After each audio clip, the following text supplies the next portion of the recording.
Menurut laporan Sekretariat Komisi 3, berdasarkan daftar hadir, rapat dengar pendapat umum hari ini sudah sesuai quorum dan terbuka untuk umum. Kita rapat sampai jam berapa? 11.30? Enggak kelamaan? Enggak? Oke.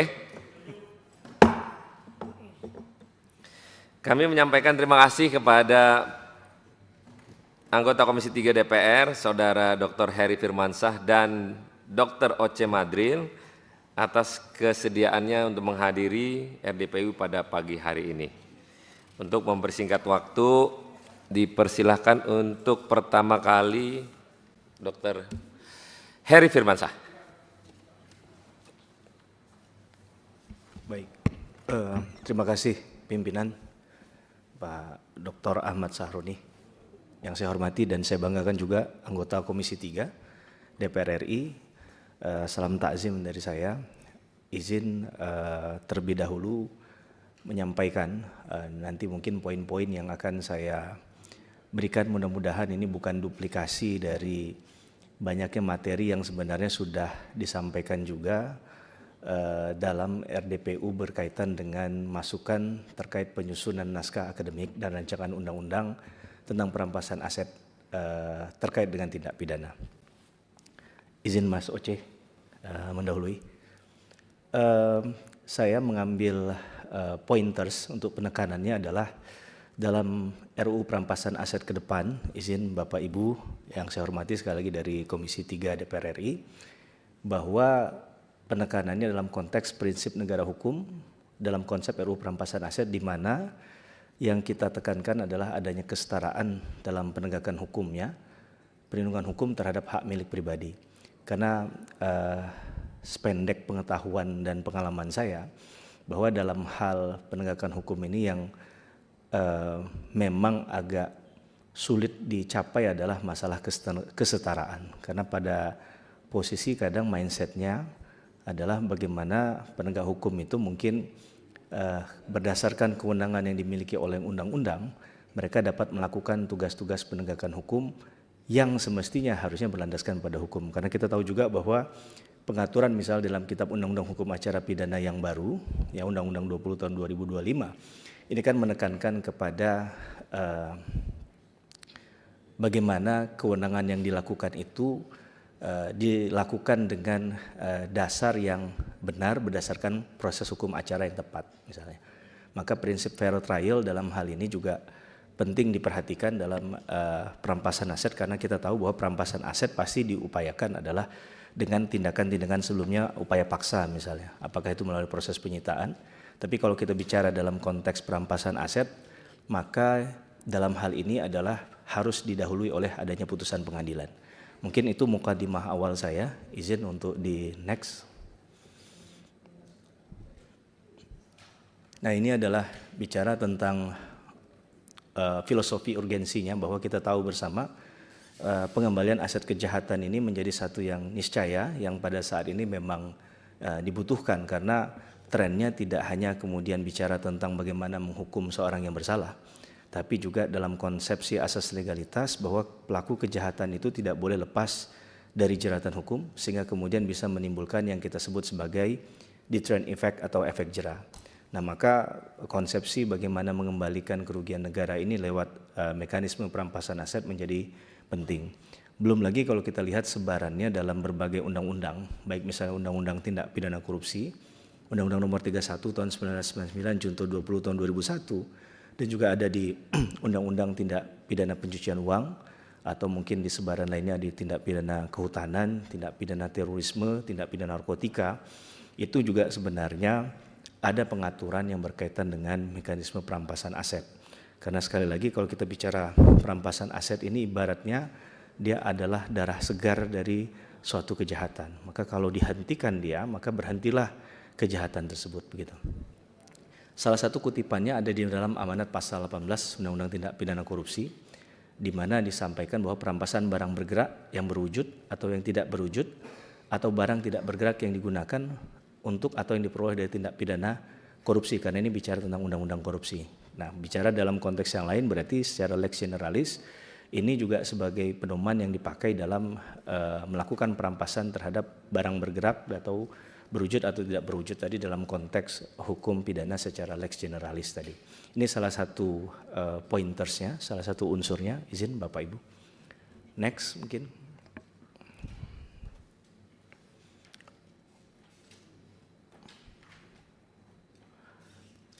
Karena tadi ada berkaitan dengan prinsip negara hukum dalam hal ini, maka saya coba reminder juga, mungkin mengingatkan kembali saja kepada Bapak Ibu, karena saya yakin Bapak Ibu di Komisi 3 tugas kesehariannya sudah sangat sering bersinggungan dengan hal-hal semacam ini, tapi izin untuk menyampaikan dari segi pendekatan negara hukum yang kita akan singgung di dalam konteks RDPU berkaitan dengan perampasan aset ini adalah satu, dibicara tentang supremasi hukum, ada asas legalitas, dan ini penekanannya adalah dalam due process of law, di mana sebenarnya dalam penegakan hukum itu tidak hanya bicara tentang kuantitas penanganan perkara dengan ditandai secepat-cepatnya penanganan perkara atau speedy trial, tapi juga lebih menekankan sebenarnya kepada kualitas penanganan perkara dan ada prinsip kehati-hatian atau prudential.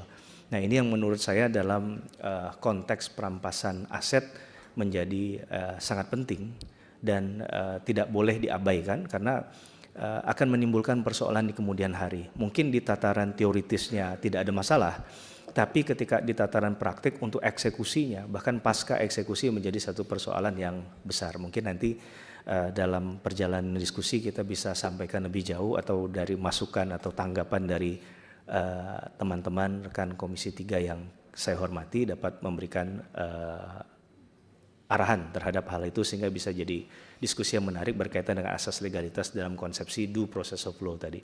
Kemudian ada peradilan hak asasi manusia, ada transparansi dan kontrol sosial. Ini yang penting, karena seakan-akan kalau kita bicara perampasan aset ini bicaranya elitis sekali, hanya bicara tentang pejabat dan lain sebagainya. Padahal ini bisa saja terjadi pada hak milik individu, dan ini yang menurut saya menjadi seksi yang menjadi penting adalah ketika kita bicara dalam konteks perampasan aset, berarti kita bicara pada konsepsi yang equality before the law, ada asas persamaan di muka hukum tadi, yang tidak hanya bicara tentang elitis, tapi juga sebenarnya isu ini adalah isu yang sangat mengena bagi lingkungan sosial, termasuk masyarakat yang pada praktiknya banyak juga yang berhadapan dengan perampasan aset ini. Jadi harapan kami isu ini bisa kemudian digeneralisir kepada konteks-konteks yang tidak hanya menyinggung pada ketentuan tertentu, tapi juga menyeluruh begitu.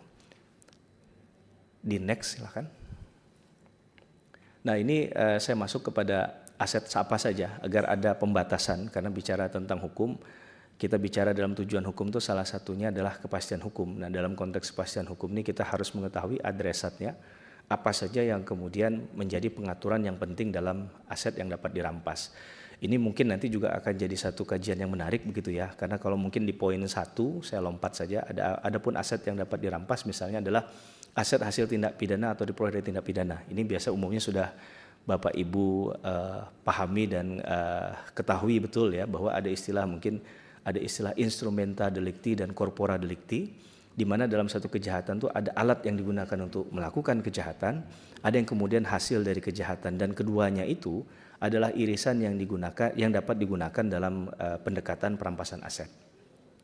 Diketahui atau patut diduga untuk tindak pidana, ini juga sebenarnya hal yang menarik. Secara teoritis dia harus dimasukkan, tapi dalam ranah praktiknya memang harus dipilah-pilih, karena kita bicara tentang kebenaran yang ingin dicapai dalam konteks pidana adalah kebenaran material, kebenaran yang sejatinya atau sesungguhnya, yaitu yang kemudian nanti akan kita singgung misalnya dalam pelaksanaan di non-conviction based asset forfeiture, yang lebih menekankan pada konsepsi in rem atau aset gugatannya, dan ini lebih kepada penegakan hukum acara yang sifatnya formil, dan itu lebih ke perdataan. Nah, ini bagaimana kemudian konsepsi tadi itu dalam ranah praktiknya tidak kemudian salah juga dijalankan ya.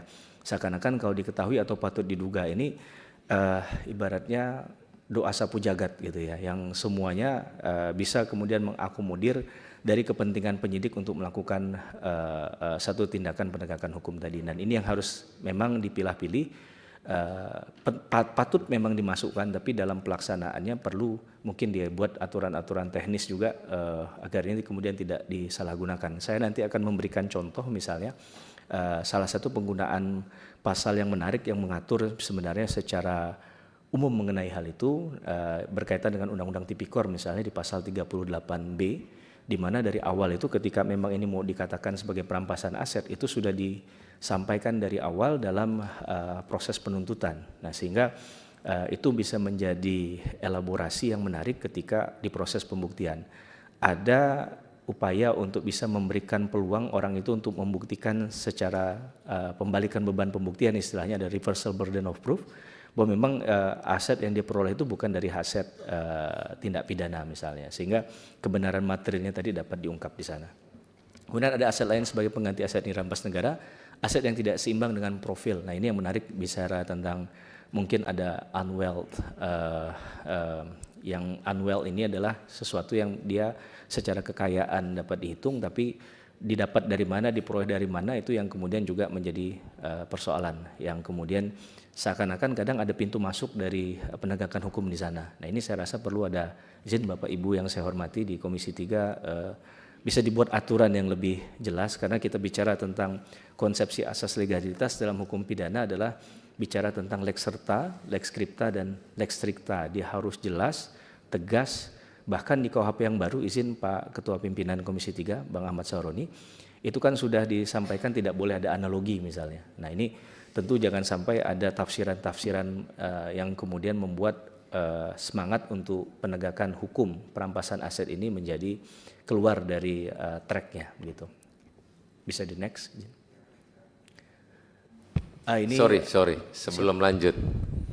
Kalau yang tadi dibilang aset yang sesuai dengan profil, coba balikin lagi dong. Tidak seimbang dengan profil. Ini ngomong aja nih ngomong. Siapa? Bila mana ada tindak pidana korupsi, profil orangnya miskin nih, tapi dia korupsinya gede misalnya. Terus mau dirampas asetnya. Nah, ini nanya nih saya nih. Kan kalau dibilang ini masukan dan saya mau bertanya balik aja, pandangannya bagaimana gitu. Siap. Terima kasih Bang Sahroni. Ini memang tipikal Komisi 3 kritis. Jadi saya sangat paham betul dan ini memang benar-benar memikirkan untuk kepentingan rakyat saya rasa. Jadi bicara tentang poin 4 ini yang tadi saya katakan, ini isu yang sebenarnya bisa lebih diperhatikan ya, bisa lebih difokuskan ya Pak Pimpinan Komisi 3 dalam hal ini untuk persidangan hari ini dan juga Bapak Ibu yang lain, karena bicara tentang tafsir ini yang kemudian akhirnya menjadi luas. Apakah perlu kemudian harus semua lewat mekanisme PPATK sehingga kita bisa melihat ini sebagai suspicious transaction atau tidak begitu, atau ini tanpa perlu dari kajian PPATK penyidik bisa menyimpulkan bahwa ini adalah bagian dari aset yang tidak seimbang dengan profil. Nah, menurut saya ini satu aturan yang sebenarnya sangat menarik, izin pimpinan untuk kemudian dibuat aturan khusus atau pasal yang membahas khusus terkait dengan hal ini. Jangan sampai nanti ketika kita baca keterangannya hanya 2 kata sakti nanti Bang Sahroni bicaranya nanti cukup jelas begitu ya. Karena sekali lagi ini titik penting di mana keadilan itu akan mulai diciptakan ketika kita bicara tentang pedoman. Jadi saya sepakat bahwa ini harus lewat proses mekanisme yang jelas. Karena itu kalau kita bicara tentang pidana ada proses tahapan-tahapan yang harus dilalui, maka siapa yang berhak untuk menentukan hal ini tidak seimbang dengan profil tadi? Apakah penyidik secara murni melakukan tugas kewenangannya tadi, atau dia juga menggunakan mekanisme lain, misalnya dalam hal ini bekerja sama dengan pihak bank begitu ya. Tapi kan ini akan berarti akan ada lintas bagaimana? Lintas lembaga yang kemudian dilibatkan sehingga tidak hanya ya kemudian hasil dari pandangan satu pihak saja untuk bisa menyatakan hal itu. Karena banyak dalam praktiknya yang saya temukan hal-hal semacam ini jadi persoalan begitu, perdebatan yang tidak kunjung selesai karena masing-masing beranggapan bahwa mereka punya dasar untuk adanya persoalan aset yang dimiliki tadi, aset yang dikuasai tadi, sehingga dia tidak dikatakan sebagai innocent, sehingga dia bisa dikatakan sebagai innocent owners. Innocent owners itu berarti dia punya kepemilikan, tapi sebenarnya dia nggak punya kesalahan di sana. Karena bicara tentang hukum pidana, tentunya mens rea itu menjadi penting gitu. Itu tanggapan saya, Pak Pimpinan. Terima kasih Pimpinan atas tanggapannya. Ini penjelasan saja, saya rasa Bapak Ibu juga pasti sudah lebih paham mengenai hal ini tentang apa itu perampasan aset yang dikatakan dia adalah tindakan paksa. Yang ingin saya garis bawahi ini adalah tindakan paksa yang dilakukan oleh negara. Kehati-hatiannya di situ karena kalau kita tahu bahwa tindakan paksa atau upaya paksa itu berarti kan sesuatu yang sebenarnya diberikan kewenangannya oleh undang-undang secara legitimate ya. Tapi kemudian bagaimana kerjanya nanti dalam praktik yang tadi saya katakan berkali-kali perlu untuk diatur secara rigid dan khusus tadi. Bahkan penekanannya adalah putusan pengadilan karena bahasa perampasan aset yang dipilih dalam undang-undang ini menurut saya sudah penekanannya adalah harus berdasarkan putusan pengadilan. Karena kalau kita bicara penyitaan berarti di tahap penyidikan bisa dilakukan dan itu bukan berarti di putusan pengadilan izin Bapak Ibu. Tapi kalau bicara perampasan aset maka totally 100% dia harus berdasarkan pada putusan pengadilan. Dan menariknya putusan pengadilan ini kan berarti sudah diuji kebenaran materialnya, baik dari sisi kuasa hukum yang mewakili kepentingan klien atau terdakwa dan juga oleh pihak jaksa penuntut umum yang dalam situasi tertentu dalam perampasan aset ini misalnya melakukan gugatan keperdataan bisa dikatakan sebagai jaksa pengacara negara dan kemudian hakim bisa menilai bahwa ini layak atau tidak. Saya rasa ini yang penting, ada istilahnya tindak pidana di dalamnya dan juga harus berdasarkan putusan pengadilan. Itu menurut saya semangat ruh yang perlu ada penekanannya dalam RUU perampasan aset ini agar kemudian ketika dilakukan uji mau berapa kali pun ya kita tetap sepakat bahwa memang ini adalah sesuatu yang sudah final putusannya karena sudah diuji berkali-kali lewat mekanisme kebenaran material. Silahkan dilanjutkan, next. Nah ini tambahan saja Bapak Ibu, bagaimana ketika bicara tentang barang rampasan negara itu secara konseptual, pengaturannya secara teknis ada juga di peraturan Menteri Keuangan ya, nomor 162 tahun 2023 tentang pengelolaan barang milik negara yang berasal dari barang rampasan dan barang gratifikasi. Ini juga penekanannya pada putusan pengadilan, jadi dan mempunyai kekuatan hukum tetap. Dengan kata lain, sinergitas atau harmonisasi dalam pemahaman kita bahwa perampasan aset itu harus melalui mekanisme putusan pengadilan itu sudah diperkuat juga oleh katakanlah konsepsi yang tidak hanya bicara dari dimensi hukum tapi juga dari dimensi lain yaitu dari dimensi ekonomi misalnya.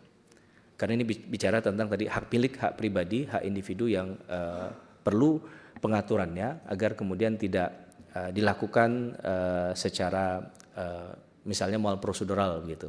Terima kasih. Lanjut. Ada beberapa hal ya, dua hal yang fundamental yang berhubungan dengan pengembalian aset yang menjadi catatan. Yang satu, pertama menentukan harta kekayaan apa yang harus dipertanggungjawabkan.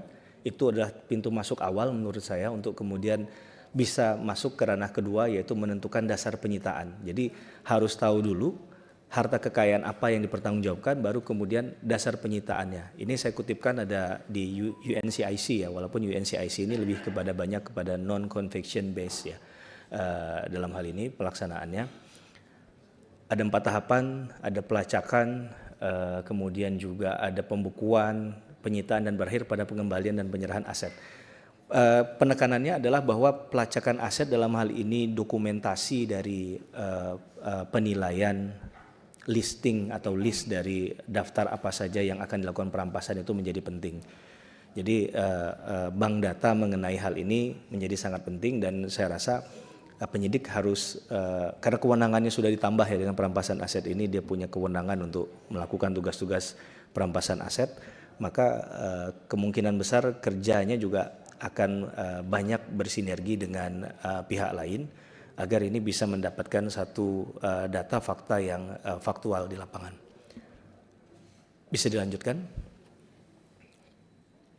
Adapun kriterianya, saya coba mengkaitkannya dengan aturan KUHP dan KUHP yang baru, Bapak Ibu, bahwa ada aturan lex generalis yang baru di KUHP baru kita. Juga terima kasih ini sudah diinisiasi oleh teman-teman Komisi 3 DPR RI dan juga para akademisi pemerintah yang akhirnya memunculkan KUHP yang baru di era sekarang. Kita tahu berlakunya lewat mekanisme Undang-Undang 1 tahun 2023 dan juga ketentuan hukum formalnya juga sudah diubah berdasarkan Undang-Undang 20 tahun 2025 yang dimana ada irisannya sekali lagi berkaitan dengan perampasan aset. Di sini Bapak Ibu bisa lihat nanti ada ketentuan di pasal 91 dibuat secara detail sebenarnya apa saja yang dapat dirampas meliputi barang tertentu dan atau tagihan dari A sampai F.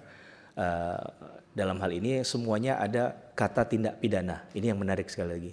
Dan terakhir ditutup dengan pemeriksaan di sidang pengadilan. Jadi sekali lagi ini membuktikan bahwa perampasan aset harus berkaitan dengan barang-barang yang ada kaitan atau dugaan tindak pidana.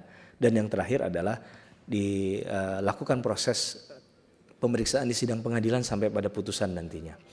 Kemudian KUHP ada pengaturan di pasal 118, 135 dan beberapa pasal lain yang bicara untuk melakukan tindak pidana tadi perampasannya hanya lewat putusan hakim. Jadi penekanan itu juga dilakukan. Saya hanya ingin menekankan adanya sinergitas cara berpikir yang komprehensif yang sama bahwa kata-kata tadi itu membuat kita bisa meyakini bahwa perampasan aset ini bukan untuk sembarang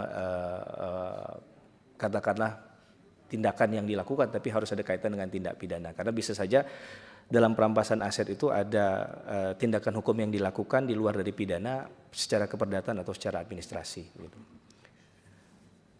Dilanjutkan.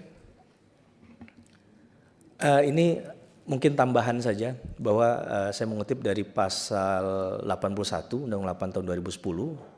Dalam hal diperoleh bukti yang cukup bahwa masih ada harta kekayaan belum disita, hakim memerintahkan jaksa penuntut umum untuk melakukan penyitaan harta kekayaan tersebut. Tapi ada catatannya, tentu semua harus berdasarkan pada compliance ya, prosedur hukum yang jelas dengan izin dari pengadilan negeri. Ini apakah nanti ini juga jadi isu yang Bapak Ibu akan soroti begitu ketika kemudian siapa tahu di lapangan terjadi hal-hal semacam ini begitu ya, ingin menambah bukti, kemudian akhirnya ada upaya untuk melakukan penyitaan terhadap harta kekayaan tersebut ketika proses persidangan sedang berlangsung misalnya. Bagaimana mekanismenya? Saya rasa juga perlu ada aturan. Mekanisme check and balances tadi berarti kan kaitannya dengan pengadilan negeri yang mungkin mengeluarkan penetapan atau izin tadi ya dalam suatu proses yang akan dijalankan dari upaya paksa lanjutan yang dalam proses persidangan tersebut. Silakan dilanjutkan. Ini kita masuk ke konsep non-conviction based asset forfeiture (NCB). Ya, sebenarnya belum diatur secara eksplisit dalam sistem hukum Indonesia. Ya, yang lebih banyak kita kenal kan adalah conviction based asset forfeiture tadi yang sudah kita sebut lewat mekanisme putusan pengadilan. Nah ini dengan menghukum dulu pelakunya tentunya. Nah di NCB ini ada di pasal 67 tadi di tindak pidana pencucian uang. Kemudian konsepnya lebih mengenal kepada civil forfeiture. Kalau tadi yang conviction based asset forfeiture lebih kepada criminal forfeiture. Nah di sini dikatakan ada bisa lewat mekanisme gugatan misalnya, gugatan in rem atau gugatan terhadap aset istilahnya. Yang kemudian bisa dilakukan dalam upaya mengembalikan kejahatan tadi, memulihkan lah bahasanya. Tapi nanti yang akan menarik adalah ketika kita coba bahkan membandingkan dengan mekanisme kapan menggunakan NCB, kapan kita menggunakan conviction based asset forfeiture tadi. Apakah kita hanya bicara tentang bagaimana mekanisme kecepatan dalam penanganan perkara yang tadi saya singgung di mukadimah awal, atau kita juga menyinggung tentang kualitas penanganan perkara yang sebenarnya nggak perlu harus cepat begitu ya, bukan hanya mengejar kecepatan semata begitu, tapi juga dilakukan secara prudensial, secara kehati-hatian. Next, lanjut. Ini isu yang menurut saya juga akan jadi pekerjaan rumah bagi teman-teman Komisi 3 adalah bicara tentang bagaimana mengkaitkan dengan international cooperation ya, kerjasama internasional khususnya dalam mutual legal assistance, bantuan hukum timbal balik yang sudah kita ratifikasi lewat undang-undang kita. Ini bagaimana kemudian menyamakan persepsi sebagai isu ada dual criminality ya, bahwa pada prinsipnya bantuan dari negara yang meminta dan meminta dan menerima bantuan hukum timbal balik itu harus punya one dimensional concept of, dia harus satu sama pemikirannya bahwa itu adalah hasil dari kejahatan. Dan ini tentunya harus berdasarkan hubungan baik ya antara G to G, antara government to government. Nanti saya juga sedikit menguraikan mungkin secara selayang pandang aja bagaimana ada beberapa perjanjian yang sudah dibuat, misalnya di perjanjian bilateral, kemudian multilateral dan lain sebagainya. Dilanjutkan. MLA ini Mutual Legal Assistance atau bantuan hukum timbal balik dalam upaya optimalisasi untuk mengembalikan kejahatan yang asetnya ada di luar negeri. Jadi konsepnya sederhana seperti itu. Sebenarnya sudah banyak juga yang kita ratifikasi dari perjanjian multilateral, misalnya dari UN Convention Against Illicit Traffic in Narcotic Drugs and Psychotropic Substances, dan juga selanjutnya ada di UNCIC yang kemudian jadi turunan di Undang-Undang Tindak Pidana Korupsi kita, United Nations Convention Against Corruption. Di situ banyak mengatur secara rigid mengenai perampasan harta pelaku tindak pidana, khususnya dalam hal kejahatan korupsi. Lanjut. Ini untuk konteks perjanjian regional, kita pernah dan masih melakukan kerjasama dengan MLA Treaty among like-minded ASEAN countries di Undang-Undang 15 tahun 2008. Ini sebagai bentuk dari pengesahan Treaty on Mutual Legal Assistance in Criminal Matters. Lanjut. Ini bentuk dari perjanjian bilateral yang dilakukan karena tentunya penting juga untuk mengangkat isu ini karena pelaku-pelaku kejahatan tentunya biasanya one step ahead ya, dia lebih satu langkah lebih maju daripada aparat penegak hukum. Kemudian sebaran-sebaran mengenai hasil kejahatan itu bisa saja tidak hanya di satu yurisdiksi begitu. Lanjut, next. Nah ini dalam NCB tadi kita sudah bicara tentang pada mutual legal assistance. Di konsepnya ada istilahnya criminal forfeiture, yaitu menggunakan sistem pembuktian terbalik juga di sini, pembalikan beban pembuktian mungkin lebih tepatnya, reversal burden of proof, yang dalam konsepsi keperdataan seharusnya kan actori incumbit onus probandi ya, siapa yang mendalilkan dia membuktikan. Tapi dalam konsepsi ini malah orang yang dituduh tadi harus membuktikan asal dari aset yang dimiliki itu ada kaitan dengan tindak pidana atau tidak, kira-kira demikian. Kemudian ada perampasan aset disandarkan pada pembuktian kesalahan, yang ini kita sebut sebagai dalam teori pembuktian beyond reasonable doubt ya. Berarti harus ada keyakinan yang penuh ya. Selama ini kalau kita bicara dalam KUHAP kan, apalagi di KUHAP yang lama, izin Bapak Ibu, Undang-Undang 8 1981 lebih menekankan pada teori negatif minimum pembuktian, negative weightless bevis theory, di mana untuk membuktikan seorang bersalah dan hakim yakin bahwa dia adalah pelakunya itu adalah berdasarkan minimum 2 alat bukti. Yang ketiga, penggunaan mekanisme perampasan dapat diperuntukkan dalam hal tersangka atau terdakwa tidak diketahui keberadaannya. Ini sebenarnya aturan main yang harus diperhatikan dalam pembuatan NCB sehingga nggak semuanya bisa dilakukan secara NCB tadi begitu ya. Bahkan NCB ini tidak kemudian bisa secara langsung menggantikan peran dari conviction based asset forfeiture tadi, karena dia harus berdasarkan yurisdiksi yang tepat, dengan salah satunya kita sampaikan tadi syarat di poin ketiga ini misalnya tercukupi nggak, terpenuhi nggak untuk hal itu. Jadi dia bukan semata-mata jadi pengganti conviction based asset forfeiture tadi. Secara criminal forfeiture atau konteks perampasan aset lewat putusan pengadilan, karena mekanismenya pasti berbeda. Tadi saya katakan kebenaran, yang satu bicara kebenaran material, satunya kebenaran formil, yang satunya mengejar kehati-hatian karena proses tahapan pengujiannya panjang, yang satu mungkin bicaranya secara cepat saja begitu ya, speedy-nya saja yang ditekankan. Lanjut, next. Ini secara teknis nanti mungkin Bapak Ibu bisa lebih banyak menggali terkait dengan hal ini, tapi di NCB itu penuntut cukup hanya membuktikan adanya probable cause atau dugaan bahwa aset yang diduga mempunyai hubungan dengan sebuah tindak pidana. Kemudian bicara tentang standarnya adalah preponderance of evidence, pembuktian formil, bahwa tindak pidana telah terjadi dan suatu aset telah dihasilkan, digunakan atau terlibat dengan tindak pidana tersebut. Nah, ini yang saya katakan tadi agak berbeda cara pandangnya dengan kita bicara tentang conviction based asset forfeiture-nya tadi. Ini gambaran umum, mungkin ada beberapa slide lagi, izin bisa di next. Ini penekanannya dari hasil yang kita diskusikan, izin Pak Pimpinan. Ini yang coba saya underline betul, poin-poin yang sebenarnya bisa kita nanti tindak lanjuti berkaitan dengan bagaimana melihat dari sisi yang diutamakan dalam hal ini apa, dan juga dalam penekanan perampasan aset ini tidak kemudian hanya bicara tentang bagaimana proses itu terjadi secara cepat, tapi harus memperhatikan aturan-aturan yang ada tadi, terutama masalah compliance dari penegakan hukum tadi. Lanjut di next.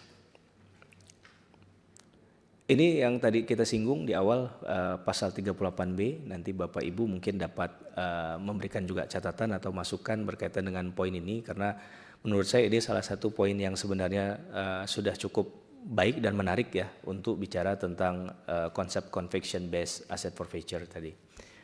Silahkan di next.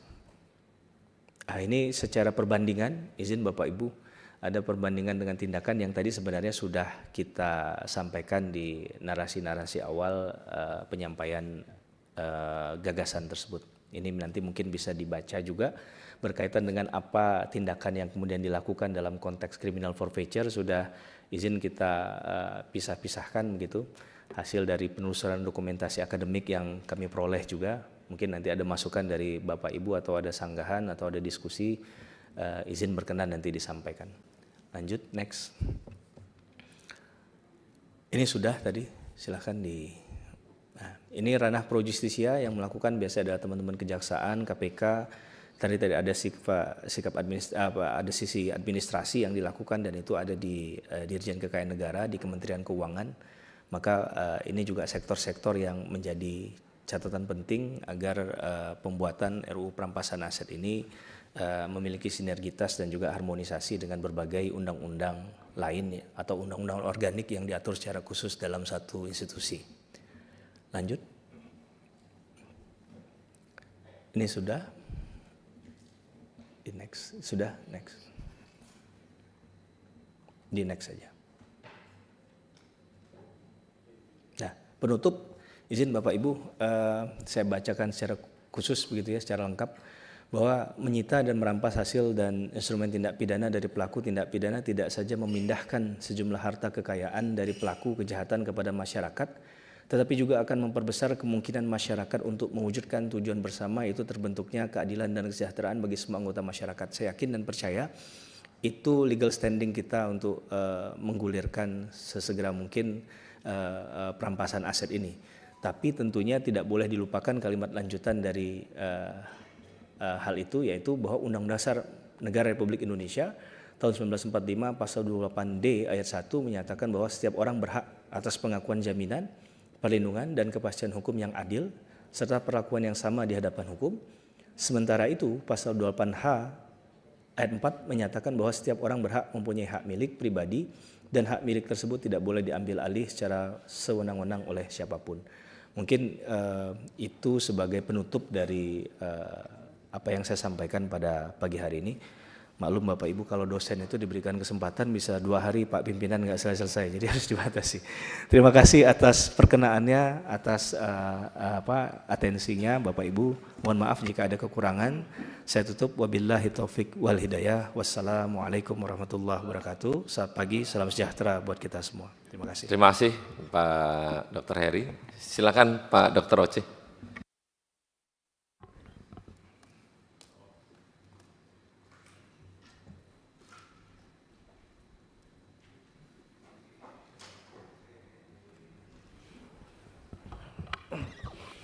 Baik, terima kasih pimpinan atas kesempatan yang diberikan.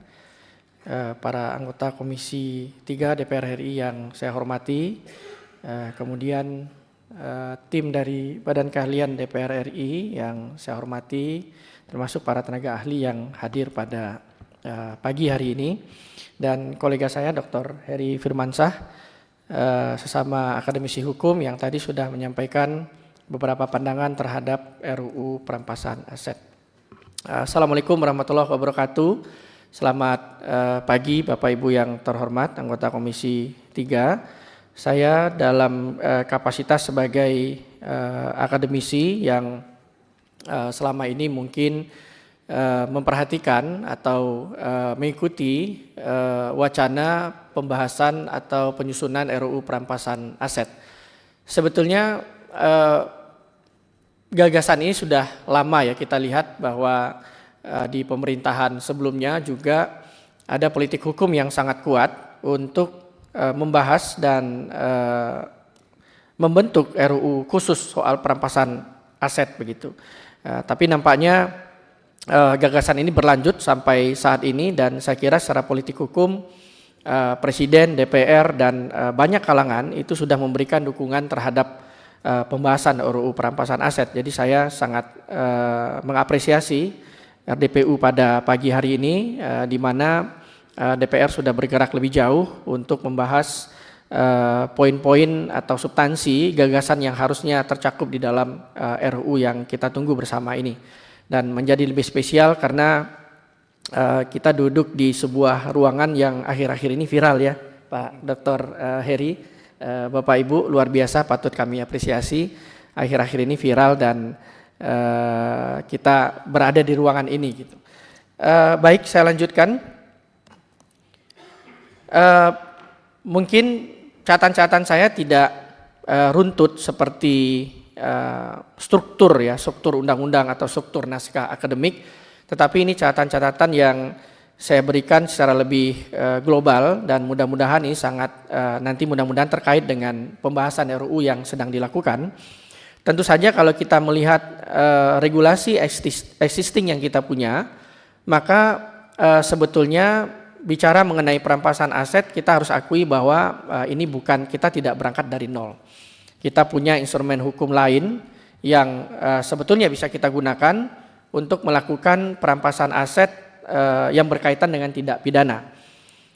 Sebut saja misalnya kita punya undang-undang tindak pidana korupsi ya. Kemudian undang-undang KUHP yang baru yang juga mengadopsi beberapa hal terkait dengan perampasan aset. Kemudian undang-undang tindak pidana pencucian uang, tindak pidana narkoba, dan undang-undang tindak pidana sektoral lainnya yang saya kira juga memungkinkan penegak hukum untuk masuk pada proses perampasan aset itu. Kemudian tentu saja yang menarik adalah kita punya UNCAC atau United Nations Convention Against Corruption yang sudah kita ratifikasi, dan memang ini terkhusus untuk tindak pidana korupsi, dan di dalam UNCAC itu ada beberapa hal yang boleh jadi ini menginspirasi kita dalam membahas RUU perampasan aset, meskipun menurut saya tidak sama persis ya apa yang digagas di dalam UNCAC dengan apa yang boleh jadi akan diatur ke depan ya, karena beberapa hal nanti saya sampaikan. Yang kedua yang perlu juga kita ingat, selain bahwa kita tidak berangkat dari nol ketika bicara perampasan aset, yang kedua yang perlu kita ingat adalah adanya jaminan konstitusional terhadap perlindungan harta benda. Nah, ini ada di pasal 28G Undang-Undang Dasar 1945, di situ dinyatakan bahwa setiap orang berhak atas perlindungan. Nah, ini perlindungan harta benda yang di bawah kekuasaannya. Ya, jadi karena ini bagian dari hak asasi manusia, tapi kalau kita lihat di kategorinya, ini tentu saja hak asasi manusia yang derogable right ya, yang bisa dibatasi atau bisa diatur lebih lanjut di dalam undang-undang. Jadi tidak masuk dalam kategori non-derogable right. Nah, perlindungan konstitusional terhadap kepemilikan ya, terhadap properti, terhadap harta benda itu sudah jelas di dalam pasal 28G.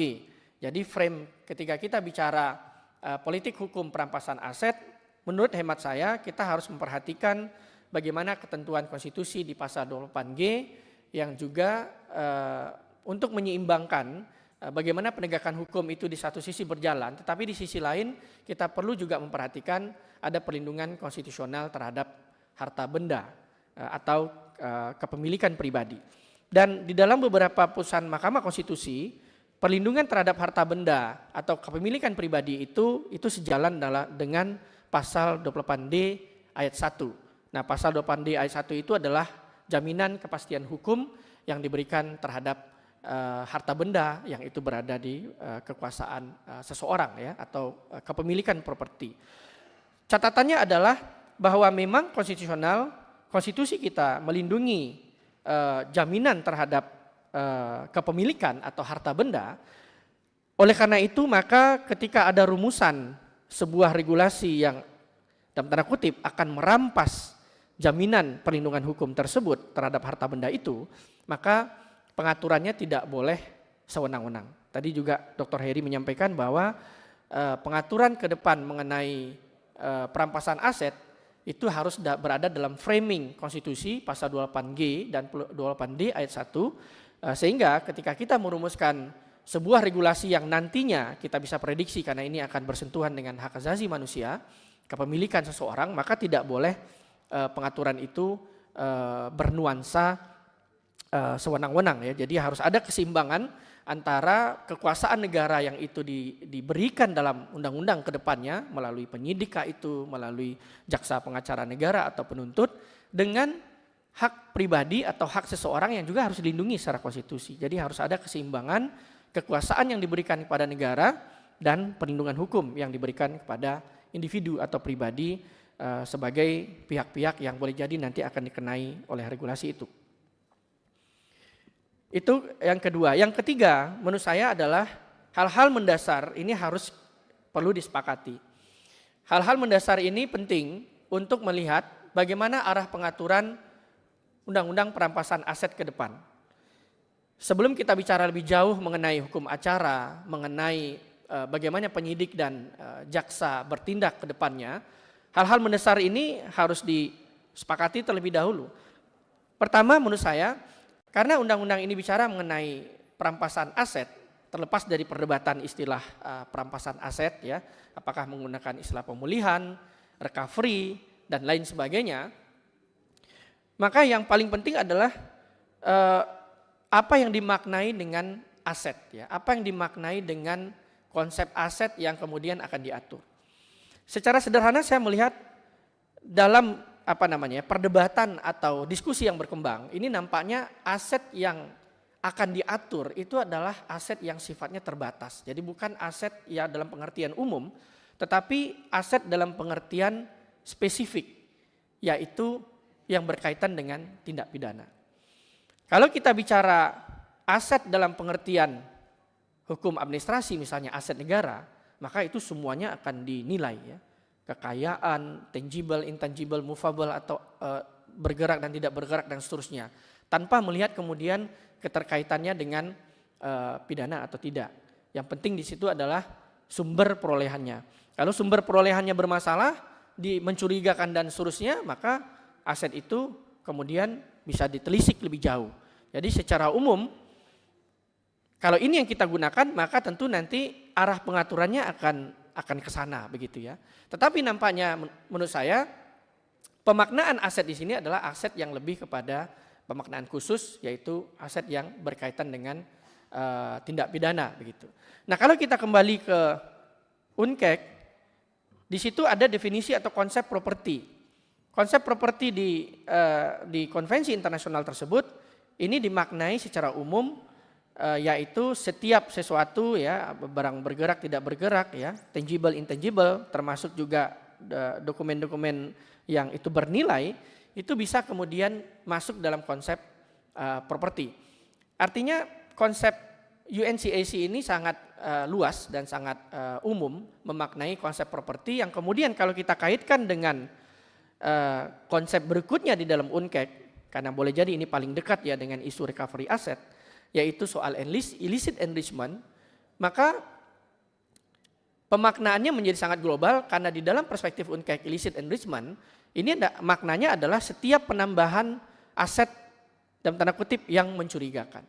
Kemudian itu masuk dalam kategori aset yang dapat kemudian ditelisik lebih jauh. Nah, ini sangat penting. Posisi konsep dasar apa yang kita gunakan untuk mengatur lebih lanjut soal mekanisme ke depan perampasan aset ini sangat penting. Walaupun saya punya pendapat bahwa aset yang dimaknai dalam RUU perampasan aset ke depan itu menurut saya adalah aset yang maknanya sangat terbatas ya. Aset yang lebih mengarah kepada makna yang berkaitan dengan tindak pidana, bukan aset sebagaimana didefinisikan oleh UNCEK yang sangat umum, kemudian yang sangat global begitu. Jadi tetap menurut saya konsep aset yang akan diatur dalam RUU ini harus didefinisikan secara lebih pasti ya. Kemudian yang kedua, pendekatan yang akan digunakan menurut saya adalah pendekatan yang lebih menyeimbangkan antara bagaimana perlindungan terhadap harta benda sekaligus kepentingan negara untuk menegakkan hukum. Nah, nampaknya antara dua pilihan antara conviction based dan non conviction based, karena perdebatannya berada di wilayah itu, apakah akan menggunakan model in persona atau in rem, atau fokusnya apakah ke pelaku tindak pidana atau kepada harta kekayaan, saya lebih memilih kalau bisa model yang dipilih adalah conviction based tetapi dengan penerapan NCB yang terbatas. Jadi tidak kemudian menutup peluang NCB itu bisa dilakukan, karena boleh jadi dalam berbagai penegakan hukum kadang kita menemukan kendala-kendala, tetapi kalau kita mengedepankan jaminan konstitusional, maka conviction based itu nampaknya lebih masuk akal atau lebih bisa diterima. Kenapa demikian? Karena akan ada due process of law yang lebih fair, yang lebih adil ketika kekuasaan itu menuduh bahwa sebuah aset itu diperoleh dengan cara yang tidak wajar. Nah, tuduhan itu atau klaim itu tentu harus ada kaitannya dengan pidana apa misalnya ya. Misalnya dalam logika tindak pidana pencucian uang tetap harus ada walaupun itu tingkat keberapa, layer keberapa mencuci uangnya, tapi tetap harus ada kaitan pidananya yang mana begitu. Apakah penyuapan, apakah perdagangan orang, apakah narkoba dan lain sebagainya. Jadi menurut saya dalam perspektif pasal 28G konstitusi nampaknya conviction based itu akan lebih fair diterapkan, tetapi boleh jadi tidak menutup kemungkinan NCB itu bisa dilakukan. Karena Bapak Ibu pasti paham bahwa ada hambatan-hambatan kadang, dan ini juga dirasakan oleh penegak hukum, apakah itu kejaksaan atau KPK atau PPATK, ketika menelusuri aset-aset yang boleh jadi pelakunya itu nggak ketahuan gitu ya. Pelakunya nggak ketahuan, kemudian mungkin pidananya sumir, tetapi patut diduga aset tersebut dalam jumlah yang sangat besar, aset itu patut diduga berkaitan dengan tindak pidana. Nah, dalam hal terbatas seperti itu, saya tidak tahu nanti bagaimana kita merumuskannya, bagaimana DPR dan pemerintah merumuskannya. Dalam hal demikian, maka menurut saya NCB itu tetap dibuka peluangnya. Misalnya, ini beberapa data yang saya baca di media ya ketika ini sudah dipresentasikan di DPR RI, misalnya ketika tersangka meninggal dunia. Ini menurut saya sangat objektif, hal-hal yang objektif ya. Tersangka meninggal dunia maka asetnya bisa kemudian dikejar. Kemudian tersangka melarikan diri, tidak diketahui keberadaannya, maka asetnya negara tidak kehilangan hak untuk melakukan perampasan terhadap aset. Kemudian telah diputus oleh pengadilan, tetapi asetnya ada aset yang belum dirampas di kemudian hari, dan itu ada data-datanya, ada bukti-buktinya, maka proses hukum terhadap aset itu bisa dilanjutkan. Saya membahasakan ini Bapak Ibu yang terhormat, saya membahasakan ini syarat-syarat objektif ketika NCB diberlakukan. Kenapa objektif? Ukurannya jelas. Bapak Ibu kalau misalnya tersangka meninggal dunia, ukurannya jelas ya. Tersangka melarikan diri, ukurannya jelas. Telah diputus pengadilan ingkrah, jelas. Jadi syarat objektif diberlakukannya NCB ini kira-kira tidak akan ada perdebatan gitu. Kira-kira tidak akan ada multitafsir. Tetapi kalau boleh ditambahkan syarat subjektifnya, misalnya ketika penegak hukum memiliki dugaan yang kuat bahwa harta kekayaan itu berkaitan dengan sebuah tindak pidana, tetapi boleh jadi agak kesulitan untuk menemukan pelaku, boleh jadi kesulitan untuk memproses hukum, tetapi ada dugaan kuat bahwa harta kekayaan itu adalah hasil dari tindak pidana, ya, apakah judi online, apakah yang berkaitan dengan digital biasanya, ada dugaan kuat penegak hukum bahwa itu hasil tindak pidana, boleh jadi syarat subjektif seperti ini entah bagaimana nanti diaturnya, boleh jadi syarat subjektif seperti ini untuk memberlakukan NCB patut dipertimbangkan.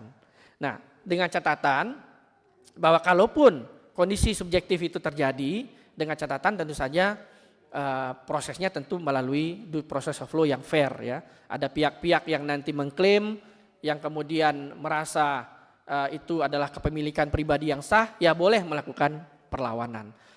Jadi saya mengusulkan memang di samping syarat objektif ini mungkin perlu dibuka kondisi subjektif untuk memberikan kemudahan untuk menelusuri aset di mana memang ada dugaan kuat aset itu hasil tindak pidana. Selebihnya menurut saya berlakukan conviction based karena ini akan lebih fair dalam kacamata pasal 28D Undang-Undang Dasar 1945. Kemudian Bapak Ibu anggota pimpinan dan anggota Komisi 3 yang terhormat, RUU perampasan aset ini tentu saja akan memunculkan norma hukum yang baru dan tentu akan memunculkan sebuah mekanisme penegakan hukum yang baru. Bayangan saya, karena ini bentuknya undang-undang, bukan diselipkan dalam undang-undang tipikor, diselipkan di undang-undang terkait, karena kan bisa saja ada pilihan itu diselipkan di undang-undang tipikor, diselipkan di undang-undang yang lain. Tapi karena pilihan politik hukumnya adalah membentuk sebuah regulasi yang baru, maka bayangan saya akan muncul norma hukum baru dan akan ada hukum acaranya, begitu ya, bagaimana menegakkan hukumnya dan seterusnya. Maka tentu di dalam RUU ini perlu kemudian diatur secara lebih jelas bagaimana kewenangan misalnya antara penyidik, kepolisian, kemudian jaksa, KPK dan lembaga-lembaga terkait termasuk PPATK yang sangat berperan misalnya dalam penelusuran aset. Tentu harus ada pengaturan-pengaturan yang spesifik mengenai pembagian tugas dari masing-masing institusi tersebut. Dan patut juga diberikan perhatian adanya keseimbangan hak ya. Saya bayangkan pastinya regulasi ini akan mengatur mulai dari bagaimana aset itu ditelusuri, diblokir, ya, disita dan seterusnya masuk ke pengadilan dan lain sebagainya. Maka tentu saja harus ada mekanisme yang seimbang bagi para pihak yang dalam tanda kutip tertuduh, yang kemudian dia perlu mempertahankan asetnya kalau memang aset itu diperoleh dengan cara yang baik. Atau mungkin pihak ketiga yang punya itikat baik, di mana kadang aset itu sudah berpindah tangan dan seterusnya, maka perlu ada mekanisme yang diberikan kepada pihak-pihak yang beritikat baik itu untuk mempertahankan haknya di muka hukum. Dan karena ini sifatnya adalah membatasi kemerdekaan seseorang terhadap kepemilikan benda atau properti, maka tentu saja perlu juga diatur peran pengadilan dalam hal misalnya upaya-upaya paksa ya.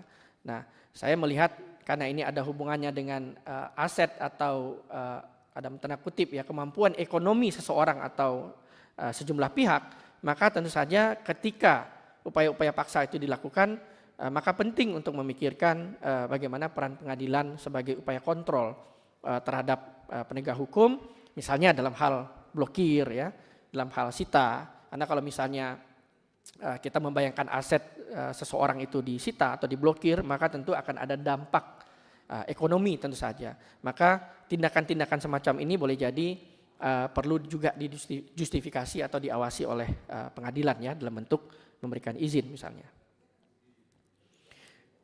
Selanjutnya ke depan sepertinya akan ada double track untuk memaksimalkan penegakan hukum terutama terhadap kejahatan ekonomi. Tentu saja pertama dari sisi tindak pidananya. Sekarang kita sudah punya berbagai instrumen untuk menelusuri atau memeriksa ya atau menyelesaikan perkara-perkara pidana yang berbasis pelaku.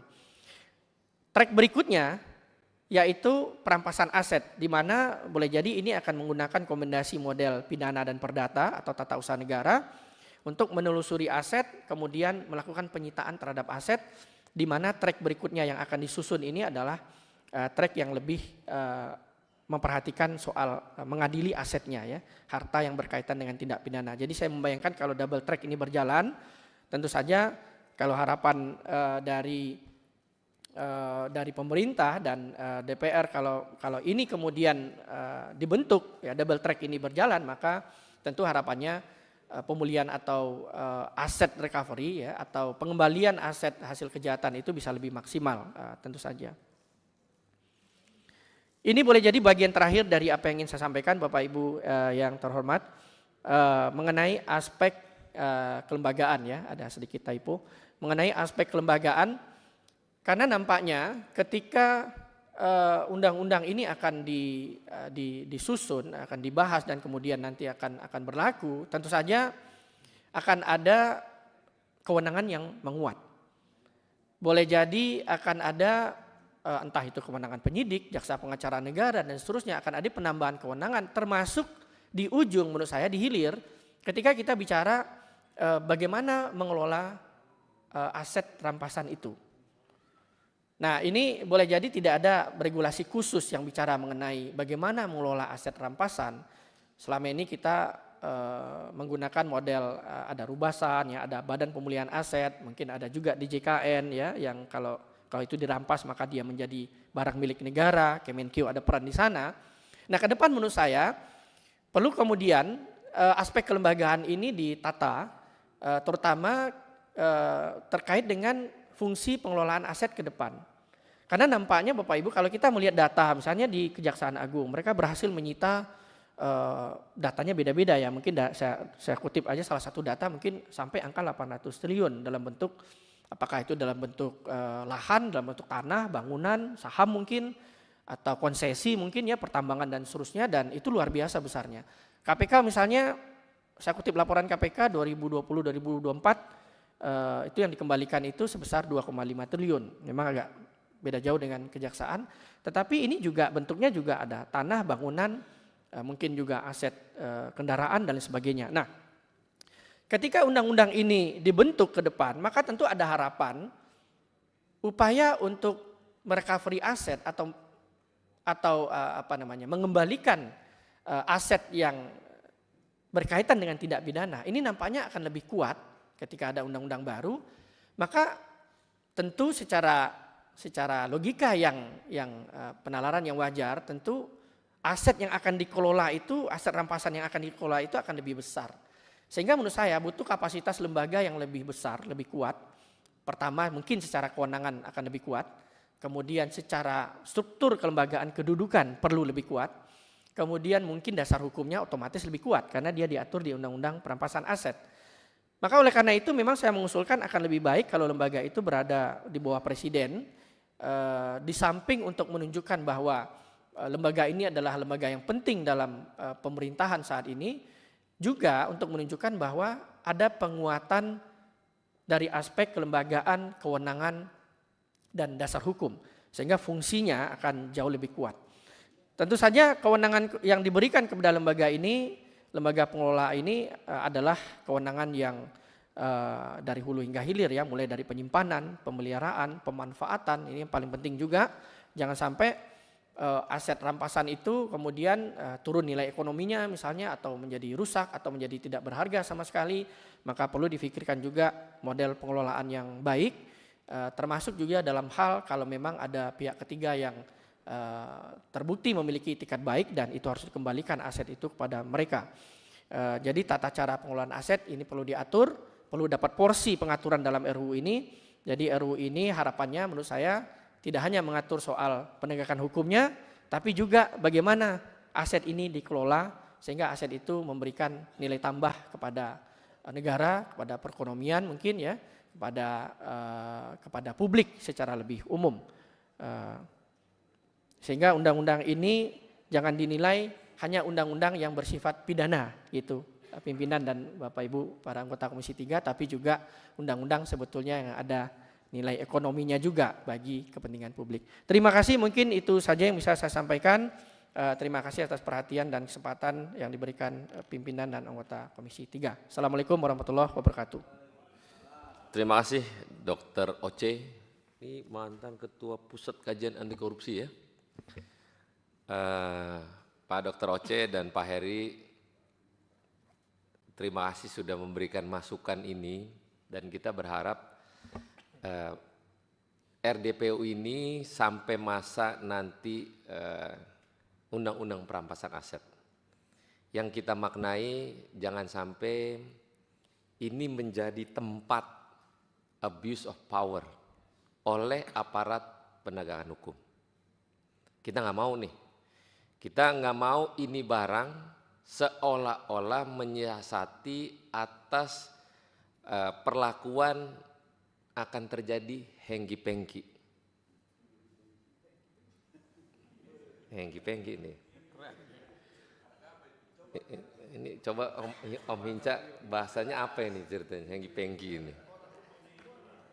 Ini orang hukum yang kita bahasanya agak bahasa daratan ini gitu. Nah ini kita nggak mau gitu. Kan kalau Bapak mau keri masukan, kita berharap Republik ini memang tidak ada korupsi. Kita berharap ada pencegahan yang dilakukan oleh aparat penegakan hukum yang kebanyakan. Kan kita nggak mau asas praduga bersalah, asas praduga tak bersalah ini dimanfaatkan gitu. Nah kita semua pasti masyarakat pengen undang-undang perampasan aset ini berkaitan dengan bagaimana caranya untuk menghajar para mereka yang korupsi.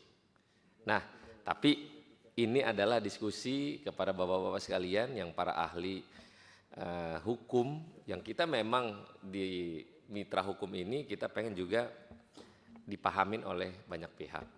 Mungkin teman-teman ada yang, oke, Bimo. Terima kasih pimpinan dan seluruh anggota Komisi 3 yang saya hormati. Para pembicara, terima kasih. Yang pertama saya ingin mengucapkan terima kasih kepada para pembicara yang sudah memberikan masukan sehingga ini menjadi masukan untuk kita dalam pembahasan RUU perampasan aset nanti. Di sini Prof, yang mungkin yang akan saya tanyakan ada beberapa hal yang memang ini menjadi masalah dasar di ruang publik ya, terutama di masyarakat yang terkadang membuat ini menjadi bingung. Karena hari ini yang berjalan dalam penerapan hukum kita, rata-rata itu memang ada masuk di beberapa undang-undang yang memang penyitaan ini sering sekali dilakukan di awal proses. Ini berbanding terbalik dengan yang tadi Prof sampaikan. Rata-rata di awal itu disita dulu asetnya, sehingga terkesan itu semuanya terkesan buru-buru, tanpa diketahui asal-usulnya terlebih dahulu. Yang saya garis bawahi tadi kan memang harus yang benar-benar berkaitan dengan tindak pidana, ya kan? Sumbernya harus jelas dari tindak pidana tersebut, dari hasil tindak pidana. Nah sekarang terkesan seakan-akan belum apa-apa, baru mulai awal itu sudah mulai dibikin isu dulu biasanya. Oleh para APH ini dibikin isu dulu, asetnya ada di sana, di sini, di sana, di sini. Sehingga ini menjadi salah satu bahaya menurut saya, yang sehingga nanti ke depan membangun opini dari publik, opini negatif dulu. Menurut saya di sini saya sangat sepakat sekali, kita harus benar-benar ada batasan yang mengatur itu. Jadi jangan sampai baru patut diduga, ya kan? Belum jelas asal-usulnya bagaimana, diperoleh dengan cara apa, itu sudah dihajar dulu di ruang publik sehingga menjadi opini yang tidak baik. Ini kan terkadang memang menjadi beban juga ya. Di sini terdegradasi juga nih hak asasi manusianya tuh, ya kan? Nah, yang lebih inti lagi yang mau saya tanyakan, tadi dari sumbernya belum jelas, hartanya yang perolehannya belum jelas juga. Untuk pemulihan asetnya ini bagaimana? Karena ini banyak sekali kasus-kasus yang sekarang terjadi. Contoh bisa lagi nih Prof, ada si A, dia pelaku tindak pidana, asetnya yang disita ada 4 aset nih misalnya. Yang terbukti cuma 2 di persidangan, yang 2 lagi enggak. Nah yang terkadang yang 2 lagi ini yang tidak terbukti pun enggak jelas asetnya kemana. Nah ini kan harus kita atur juga nih, bagaimana cara pengembaliannya. Sedangkan masyarakat udah ngecap jelek ke aset tersebut, ya kan? bagaimana dia harus dipulihkan lagi asetnya. Dia masih punya hak asasi loh, dia masih punya hak loh untuk menjual aset tersebut yang memang tidak terkaitan. Contoh misalnya aset ini disita, begitu dibuktikan ternyata ini punya orang tuanya. Ya memang tadi di awal ini terlalu terburu-buru ya kan, dibikin opini dulu di publik, semuanya diambil. Nah yang 2 aset yang tadi tidak terbukti ini akhirnya jadi susah juga buat dijual segala macam. Ini kan merugikan orangnya juga ujung-ujungnya. Jangan sampai terkesan negara ini seakan-akan merampas hak yang memang bukan dihasilkan dari tindak pidana. Ini kan yang bahaya seperti itu, Prof. Saya sangat sepakat sekali tadi dengan ide NCB ini, tetapi memang di KUHP ini kan ada juga yang membunyikan tentang ganti rugi dan rehabilitasi. Nah ini pengaturan ini harus bagaimana, Prof, tentang pengaturan barang rampasan ini, karena minim sekali pengaturan di sana. Mungkin itu saja pimpinan, terima kasih. Boleh, mangga. Nanti per fraksi aja kali ya. Oke, thank you. Assalamualaikum warahmatullahi wabarakatuh. Terima kasih pimpinan, sahabat-sahabat Komisi 3 yang alhamdulillah banyak yang hadir. Prof. Oce Madril dari Pukat UGM, namanya aja sudah Pukat. Sampai 2021 ya Prof ya. Terus kemudian Prof. Heri Firmansyah. Kita mungkin sudah 2 kali ini menerima masukan-masukan dari para ahli. Alhamdulillah pas hari ini kita juga berkesempatan ketemu dengan ahlinya hukum. Ini Prof, saya ingin menanyakan apakah semua lembaga yang melakukan penyidikan dan penyelidikan itu berhak melakukan perampasan aset. Satu itu. Yang kedua, apakah juga perlu dibikin semacam hukum acara tersendiri, lex specialis. Karena kalau kita lihat dari KUHP ataupun undang-undang TPPU, itu kok kayaknya kurang cukup. Kalau misalkan ini dibikin lex spesialis, itu mungkin akan lebih tertata dan sangat lebih terarah. Terus yang ketiga, saya ingin menanyakan, apa wajib ada putusan peradilan untuk dilakukan perampasan aset? Pasal 28H ayat 4 Undang-Undang Dasar 1945 mengatakan setiap orang berhak mempunyai hak milik pribadi dan hak milik tersebut tidak boleh diambil alih secara sewenang-wenang oleh siapapun. Nah, ini supaya juga tidak bertentangan dengan Undang-Undang Dasar, makanya juga harus dipikirkan secara matang. Tadi pimpinan juga sudah menyampaikan supaya tidak terjadi abuse of power, maka apa yang harus dilakukan oleh penegak hukum? Ya kan? Penegak hukum harus melakukan seperti apa sehingga kita juga bisa melihat tidak ada, tadi kata bahasa-bahasanya tadi, tidak ada hengki-pengki. Terima kasih. Wallahu muwaffiq ila aqwamit thoriq. Assalamualaikum warahmatullahi wabarakatuh. Terima kasih. Wah ini bentar lagi viral nih hengki-pengki nih. Golkar. Terima kasih pimpinan. Pak Oce Madril, Pak Heri yang saya hormati, di belakang ada Badan Keahlian Dewan. Saya menarik sekali nih, Pak Heri tadi membuka dengan menggunakan istilah negara hukum. Pak Oce tadi dimulai dengan politik hukum. Dan beberapa hal yang sudah disebutkan termasuk Undang-Undang Dasar. Kalau saya melihat arah pembicaraan ini sebenarnya sih juga sepakat dengan BKD dan juga kami. Cuma kalau kita lihat di luar, ada tuntutan dari masyarakat mengenai harta benda yang diperoleh secara tidak wajar, yang perlu juga dirampas. Nah, ada kata-kata perampasan aset, ada kata-kata penyitaan aset, ada kata-kata pemulihan aset. Bagi saya yang belajar hukum, tiga hal ini kan beda. Itu pertama. Bagaimana kita kaitkan dengan tadi Pak Oce sampaikan mengenai pasal 28 tadi. Itu pertama. Yang kedua, kita bicara mengenai conviction based. Ya kan? Nah, ini sudah searah dengan tadi yang saya kemukakan sama Pak Heri, negara hukum kita itu. Ya, bahwa seorang tidak mungkin dapat dinyatakan bersalah kecuali atas kekuatan putusan pengadilan. Pasal 6 Undang-Undang Pokok Kekuasaan Kehakiman. Nah, kalau conviction based kan sudah di mana-mana ada nih. Ya kan? Undang-undang korupsi, undang-undang cuci uang, undang-undang TPPO.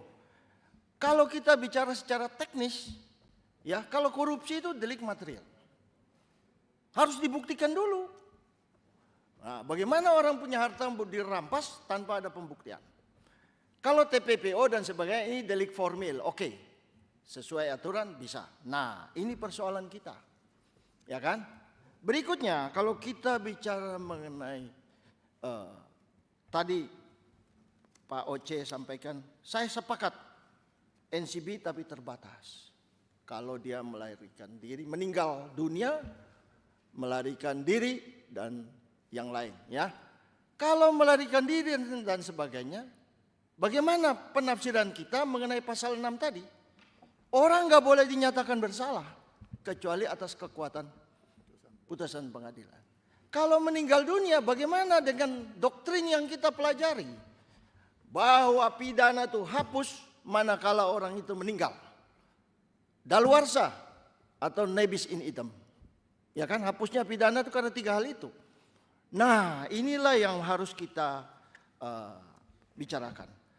Kemudian, sekarang saya arahkan pada tuntutan dari masyarakat yang mengatakan, ambil aja itu. Ya kan? Artinya non-conviction based. Nah, kalau non-conviction based, saya lebih sepakat dengan kata-kata pemulihan aset. Atau kalau bahasa Maduranya aset recovery. Ya kan? Gitu. Ya, supaya jangan ada abuse of power. Nah, tetapi ini persoalannya. Bagaimana caranya? Ini kemudian tadi Prof. Oce tadi sudah mengatakan lewat gugatan perdata. Nah, ini terbentur lagi, kita ingin cepat. Ya, saya kembali sedikit ke TPPO ya atau TPPU. Ini kan ada layeringnya. Gimana caranya? Harus ada pidana asal dulu kita buktikan baru bisa kita rampas. Nah, kami di sini yang diberi tugas untuk bagaimana kita menyusun undang-undang ini. Istilahnya gimana? Perampasan aset kah? Kalau perampasan itu harus didahului dengan sita dulu. Kalau pemulihan aset, bisa enggak kejaksaan langsung ambil itu barang? Ya kan? Ini kan secara teoritik dan secara aturan ini bertentangan ini nanti. Nah, tolong kami diberi masukan. Terima kasih atas kesempatannya. Demokrat, mangga.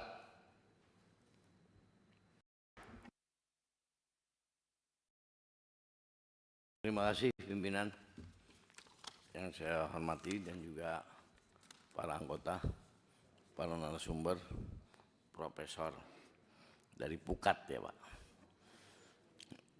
Oh UGM, tadi beliau bilang Pukat. Saya langsung saja Pak.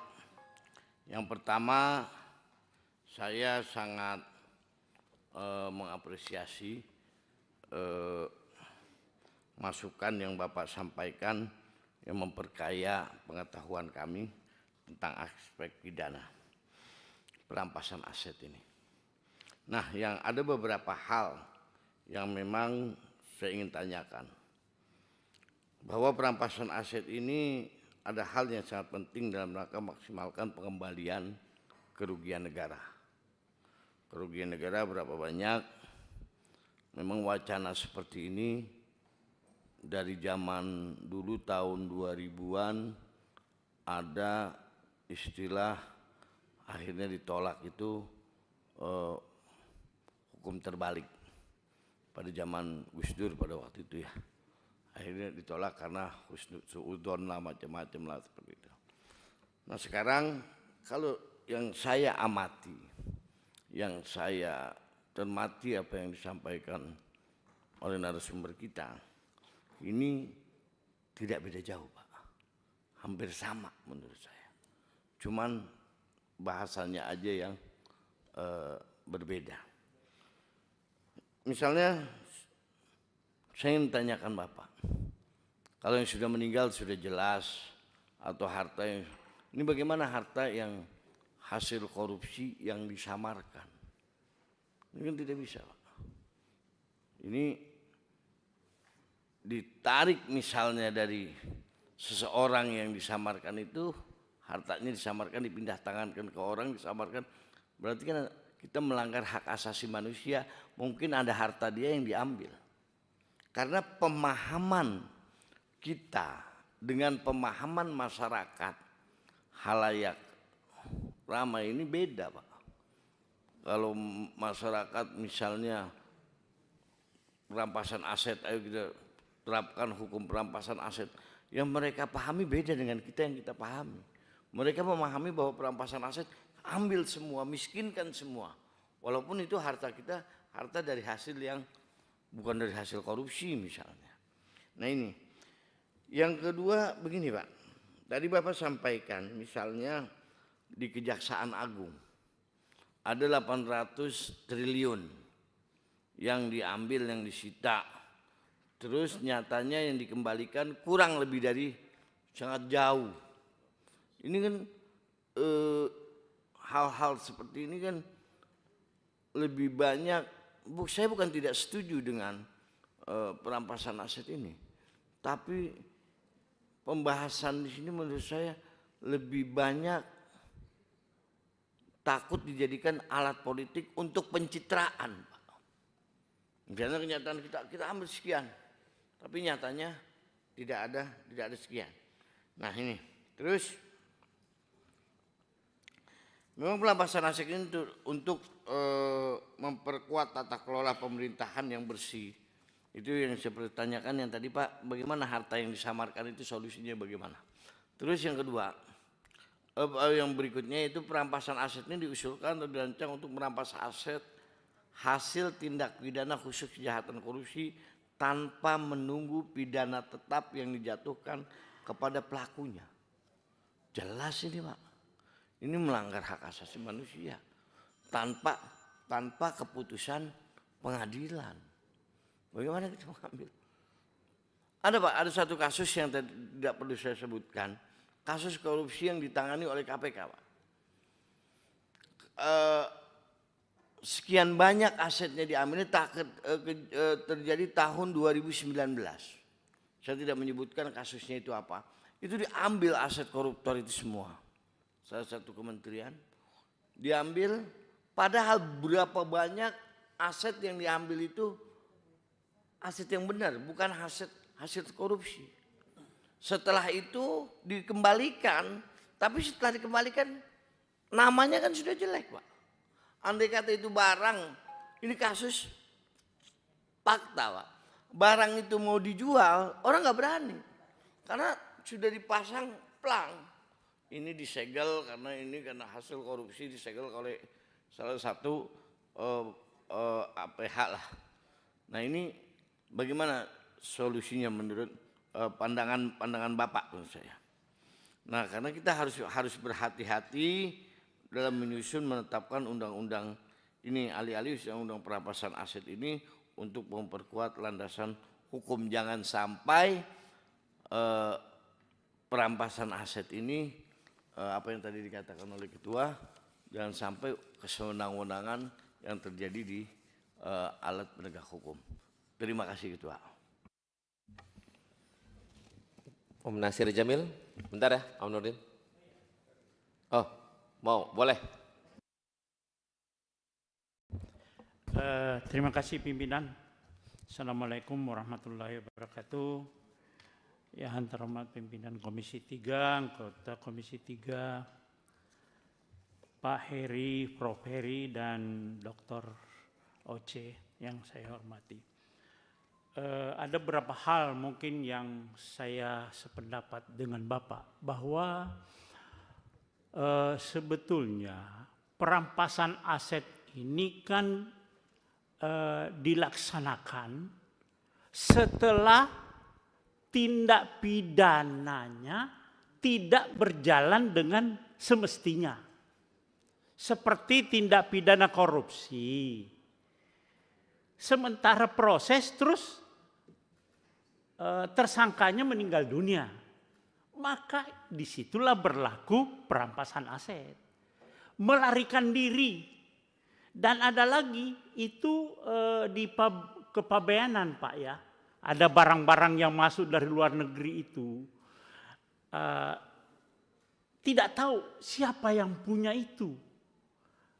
Narkoba juga mungkin aset-aset yang ada terus melarikan diri. Bandarnya kita tidak tahu ada di luar negeri. Tapi asetnya ada di Indonesia. Itulah perampasan aset. Ketika tindak pidana tidak berjalan dengan baik, meninggal dunia, melarikan diri, itulah berlaku perampasan aset Pak. Nah, yang perlu mungkin saya perjelas bahwa di dalam penyitaan itu jelas harus tempus delictinya Pak, waktu. Ya, saya sependapat dengan Bapak, ketika dia melakukan tindak pidana tahun 2000, di bawah tahun 2000 ya jangan disita. Harus mungkin nanti kita cantumkan itu Pak, supaya tidak ada penyimpangan itu. Dan mungkin pembuktiannya pembuktian terbalik gitu kan Pak ya. Tapi di atas tahun 2000 gitu kan Pak ya. Jangan di bawah tahun 2000 disita juga gitu loh Pak ya. Nah yang saya perlu perjelas itu kan tindak pidana korupsi Pak ya. Yang akan dimasukkan nanti di perampasan aset. Tindak pidana narkoba. Judi, apa masuk? Apa pajak juga bisa masuk Pak di sini? Ya pajak ini kan juga banyak nih Pak. Terus judi online. Mohon tanggapan ini harus mungkin lebih luas Pak, jelas di sini. Pajak gitu ya, pajak, judi online yang selama ini menjadi perhatian kita.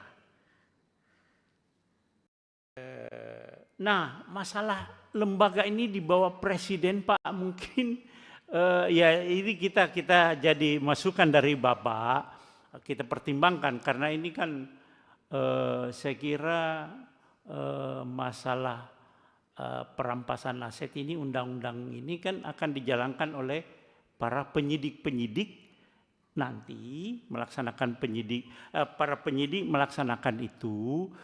Ketika tindak pidananya tidak berjalan dengan baik, maka berlakulah undang-undang perampasan aset ini.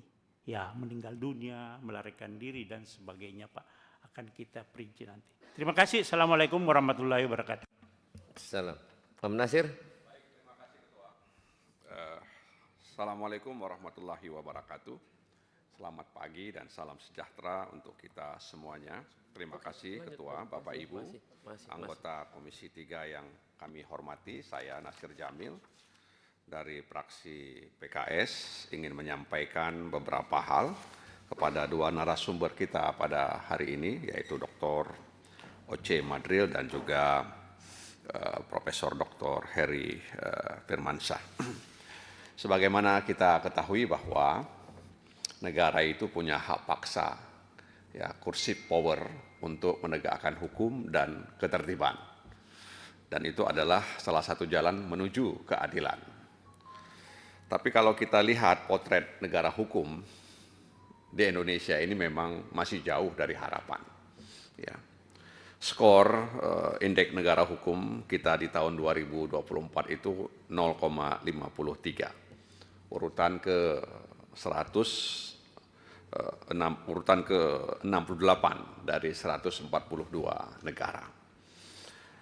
Dan tentu saja indeks pembangunan hukum nasional mencatat skor 0,68. Bahkan IPK kita turun di tahun 2025 3 poin, ya, yang 2024 37, 2025 menjadi 34. Dan kita di bawah Singapura yang mendapat poin 84. Kita di bawah Malaysia yang mendapat poin 52. Kita di bawah Timor Leste yang mendapat poin 44. Dan kita di bawah Vietnam yang mendapat skor 41. Jadi di ASEAN kita urutan ke-5. Artinya di bawah Timor Leste dan Vietnam. Nah, oleh karena itu dalam kesempatan ini saya ingin meminta agar, bukan meminta ya, sebenarnya ingin pandangan dari dua narasumber ini bagaimana terawangan kedua narasumber kelak jika undang-undang ini atau katakanlah rancangan undang-undang yang kita sedang bicarakan ini akan menjadi undang-undang dengan kondisi ya negara hukum seperti potret yang saya sebutkan tadi itu, ya, dan kekhawatiran yang diungkapkan oleh Ketua Rapat Dr. Ahmad Saroni tadi, dan juga tadi rekan saya Pak Bimantoro juga sudah menyampaikan hal itu secara sekilas. Nah, oleh karena itu terawangan ini penting sebagai seorang praktisi di perguruan tinggi, tentu pandangannya sangat netral, ya, tidak ke sana tidak ke sini, tapi melihat dari dari sudut itu, ya, tentu saja dengan peristiwa dan dinamika penegakan hukum ya yang terjadi di Republik ini, ya tentu kami butuh kejujuran seorang akademisi, misalnya gitu. Bukan berarti kami menilai Bapak tidak jujur, tidak. Tapi kami ingin menilai apa adanya lah, ya, tidak menggunakan bahasa jujur, tapi kami meminta agar kedua narasumber kami dari akademisi ini menyampaikan apa adanya, ya, jika kemudian, ya, kan kita bisa berandai-andai ini, ya, kemudian undang-undang ini menjadi undang-undang dengan potret dinamika penegakan hukum saat ini, kan begitu, ya. Jadi dengan potret dan skor, ya, negara hukum, kemudian indeks pembangunan hukum nasional, dan posisi Indonesia di ASEAN tadi itu, bagaimana sebenarnya nasib ini? Lalu apakah ada ya tawaran terkait bagaimana agar kekhawatiran yang dikhawatirkan oleh kita semua agar tidak abuse of power tadi itu, ya, bisa kita cegah begitu, ya. Karena apalagi tadi Pak Saparudin sudah sepertinya dalam pandangan saya yang subjektif ini mempertanyakan soal lembaga ini di bawah presiden, ya, di bawah presiden, ya, bisa, ya, ada kekhawatiran juga bisa kemana-mana dan sebagainya. Jadi menurut saya ini sesuatu yang masih sangat membingungkan, mengkhawatirkan kita terkait dengan ini. Oleh karena itu sekali lagi kami kami fraksi PKS meminta kedua narasumber barangkali bisa menerawang, ya, agar kemudian terawangan ini bisa membantu kami, ya, untuk kemudian bisa membaca situasi yang ada. Karena selama ini memang regulasi existingnya itu kan ada di Undang-Undang Tipikor, ya, TPPU, narkotika, KUHP, KUHAP yang baru, kan begitu. Jadi bagaimana kalau kemudian perampasan itu dapat dilakukan melalui putusan pengadilan tanpa harus putusan pidana, kan begitu, ya, tanpa harus menunggu putusan pidana, lalu ada putusan pengadilan, barang itu, aset itu dirampas, ya. Nah, oleh karena itu sekali lagi bagaimana juga kemudian jadi tadi sudah disinggung oleh beberapa rekan terkait dengan pelaku meninggal, kabur, ya, dan itu tuntutannya kemudian menjadi gugur, kemudian tata kelola aset yang belum optimal, dan juga kerjasama internasional yang terbatas. Nah, inilah kerjasama internasional yang terbatas inilah dalam pandangan kami, ya, yang masih menjadi pekerjaan rumah, ya. Mereka lari, kabur dan sebagainya, ya, Dan itu kemudian dalam tanda kutip negara yang bersangkutan menjaga orang tersebut. Barangkali demikian dari fraksi PKS ya. Berharap agar ada terawangan akademis ya dari kedua narasumber kita ini, sehingga kekhawatiran kami agar ini tidak abuse of power itu bisa kita jadikan sebagai catatan yang barangkali dalam pandangan kami tidak bisa diabaikan. Terima kasih atas penjelasan yang tadi sudah disampaikan oleh Prof. Heri Firmansyah dan Dr. Oce Madril terkait dengan catatan-catatan RUU perampasan aset. Kami kembalikan kepada Ketua. Assalamualaikum warahmatullahi wabarakatuh. Terima kasih Pak Nasir. Pak Ben. Terima kasih Pak Ketua. Pak Ketua Komisi yang kami hormati, rekan-rekan anggota Komisi 3 yang terhormat, seterusnya yang kami hormati Pak Heri Firmansyah, Pak Prof. Oce Madril, yang hari ini bertindak sebagai narasumber lah bagi kita untuk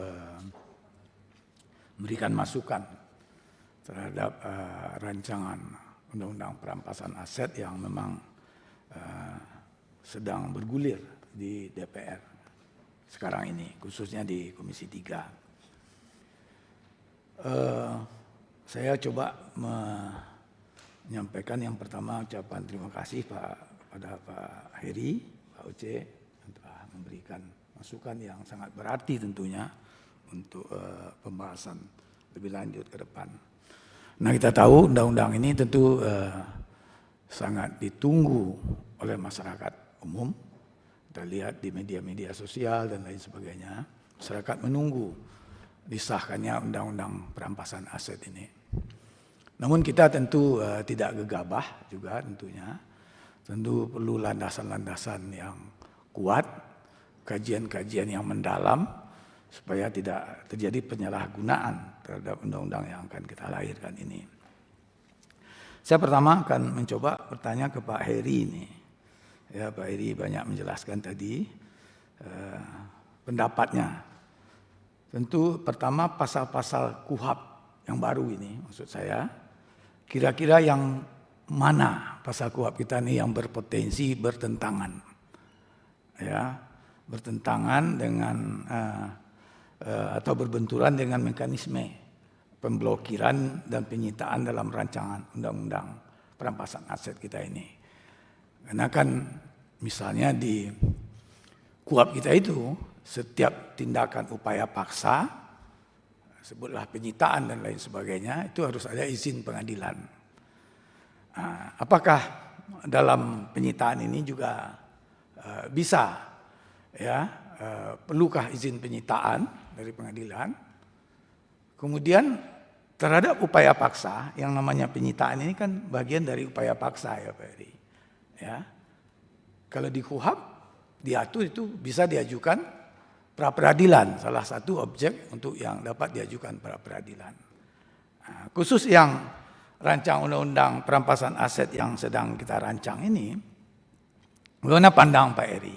Ini apakah termasuk objek yang dapat diajukan pra peradilan? Namanya kan tetap penyitaan, perampasan. Dapat enggak ya diajukan pra peradilan? Kemudian yang ketiga ke Pak Heri masih ini, saya mencoba standar bukti permulaan, Pak. Ya, seperti apa yang dianggap memadai sebelum beban pembuktian beralih ke pemilik aset. Pembuktian terbalik tadi, kira-kira apa? Standar pembuktian permulaan seperti apa kira-kira? Ini yang untuk Pak Heri. Ini tentu dalam rangka kita memperdalam ya rancangan undang-undang perampasan aset yang akan kita lahirkan ini betul-betul hendaknya memenuhi berbagai aspek, termasuk tentu rasa keadilan dari semua pihak.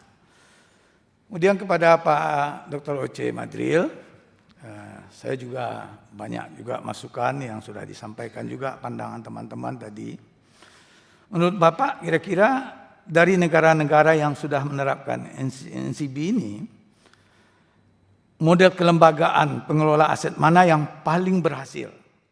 Menurut Bapak, mana yang paling berhasil? Negara mana yang paling berhasil? Kemudian mengapa mereka bisa berhasil? Kira-kira apa yang membuat mereka bisa berhasil? Ini barangkali perlu bagi kita untuk kita jadikan contoh, barangkali kalau perlu kita belajar ke negara-negara yang kita anggap berhasil tadi.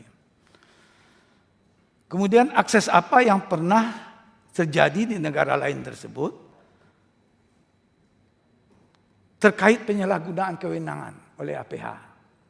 Ada enggak di negara-negara lain itu yang sudah menerapkan ini, NCB ini, ada penyalahgunaan kewenangan.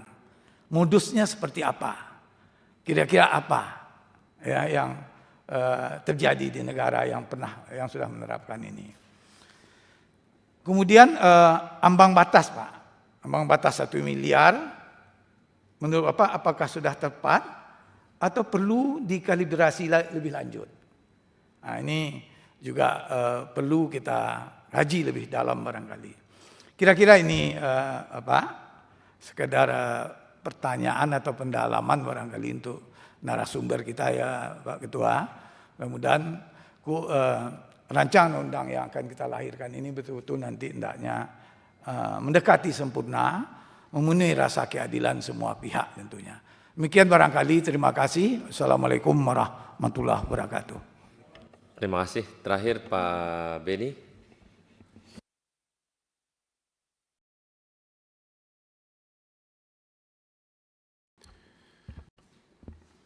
Terima kasih Pak Ketua. Bapak Ibu anggota Komisi 3 yang saya banggakan, kedua narasumber yang saya hormati. Kedua narasumber ini adalah akademisi.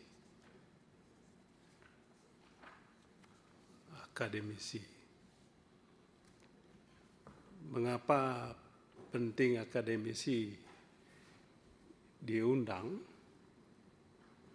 dalam setiap rapat pembahasan rancangan undang-undang di DPR?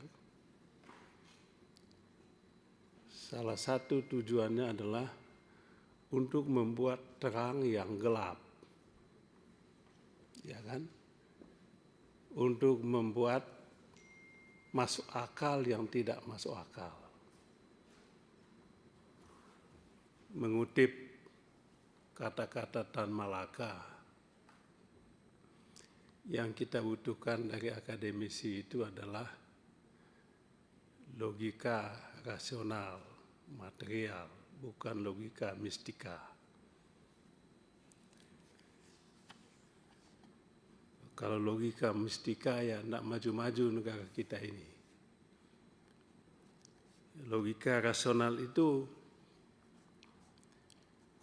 umumnya dikembangkan di teman-teman di universitas, walaupun ada juga di luar universitas. Tidak hanya itu yang dikembangkan di universitas, tapi juga diberikan kebebasan seluas-luasnya supaya ada keberanian untuk mengembangkan logika rasional tadi, yang masuk akal tadi. Sayang banyak sekarang yang tidak memanfaatkan kesempatan ini. Dalam kaitan dengan itu saya ingin mendapatkan gambaran dari kedua ahli ini, dua akademisi ini,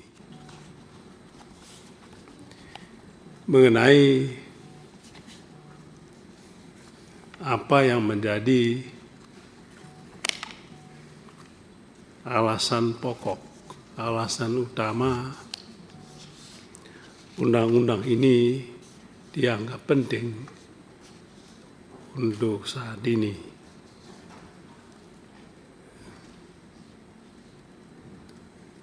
Undang-undang perampasan aset. Ini diksi yang tidak jelas perampasan aset.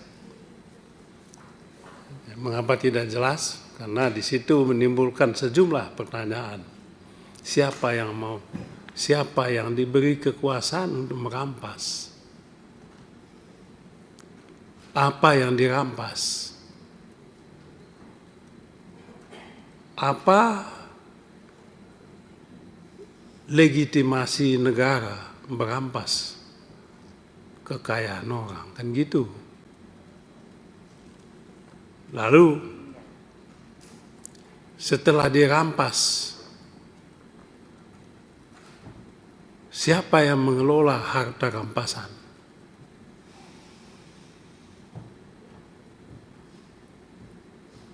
Lalu siapa yang mengawasi lembaga yang akan ditunjuk untuk melakukan perampasan supaya tidak ada abuse kekuasaan?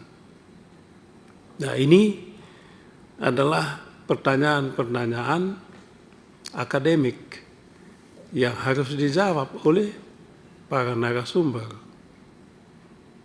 DPR tentu bukan lembaga akademik, lembaga politik. Akademisi memberikan kita pilihan-pilihan, menjelaskan hal-hal yang tidak jelas, itu yang kita butuhkan itu. Supaya kami di DPR ini bisa membuat pilihan, namanya rational choice. Dalam lawmaking proses itu ada rational choice approach. Dalam kaitan dengan rational choice approach tadi, penting sekali penjelasan yang diberikan oleh akademisi untuk pertanyaan-pertanyaan tadi itu. Tapi kalau pertanyaan-pertanyaan tadi tidak jelas penjelasannya, ya lalu bagaimana kami bisa mengambil keputusan, menimbang, ada deliberasi. Deliberasi itu mengandaikan ada perbedaan. Ada perbedaan. Kalau nggak ada perbedaan, ya nggak perlu itu. Maka sejumlah pertanyaan yang ingin saya dalami untuk kedua narasumber kita ini. Satu dari narasumber dari mana? Dari Gajah Mada. Kampus yang belakangan ini ramai sekali soal ijazah. Kemudian satu lagi akademisi dari mana? Izin Pak Beni, saya dari Tarumanegara. Ya? Tarumanegara, Jakarta. Tarumanegara. Oke. Saya tidak tahu, karena supaya saya tahu latar belakangnya, supaya pertanyaan saya tidak salah.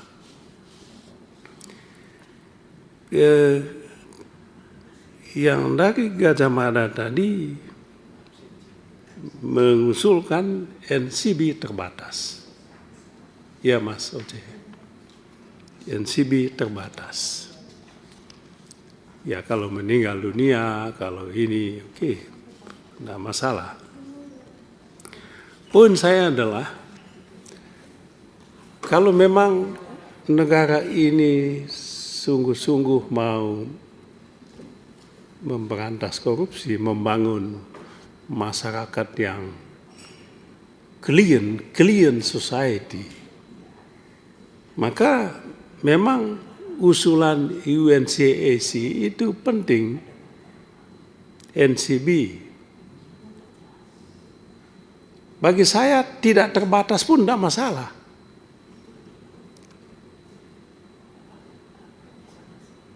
Pertanyaan akademik yang harus dijawab oleh para narasumber adalah, bagaimana kalau NCB itu tidak terbatas? Dan kalau tidak terbatas, apa perangkat hukum yang harus disiapkan supaya tidak ada abuse of power tadi? Kalau NCB terbatas, ya orang meninggal dunia, kemudian setelah vonis baru ditemukan kekayaannya, oke, tidak soal. Tapi kalau NCB absolut, bagi saya ini gagasan sangat penting. Tetapi konsekuensinya itu adalah setiap warga negara harus declare semua kekayaannya. Supaya apa?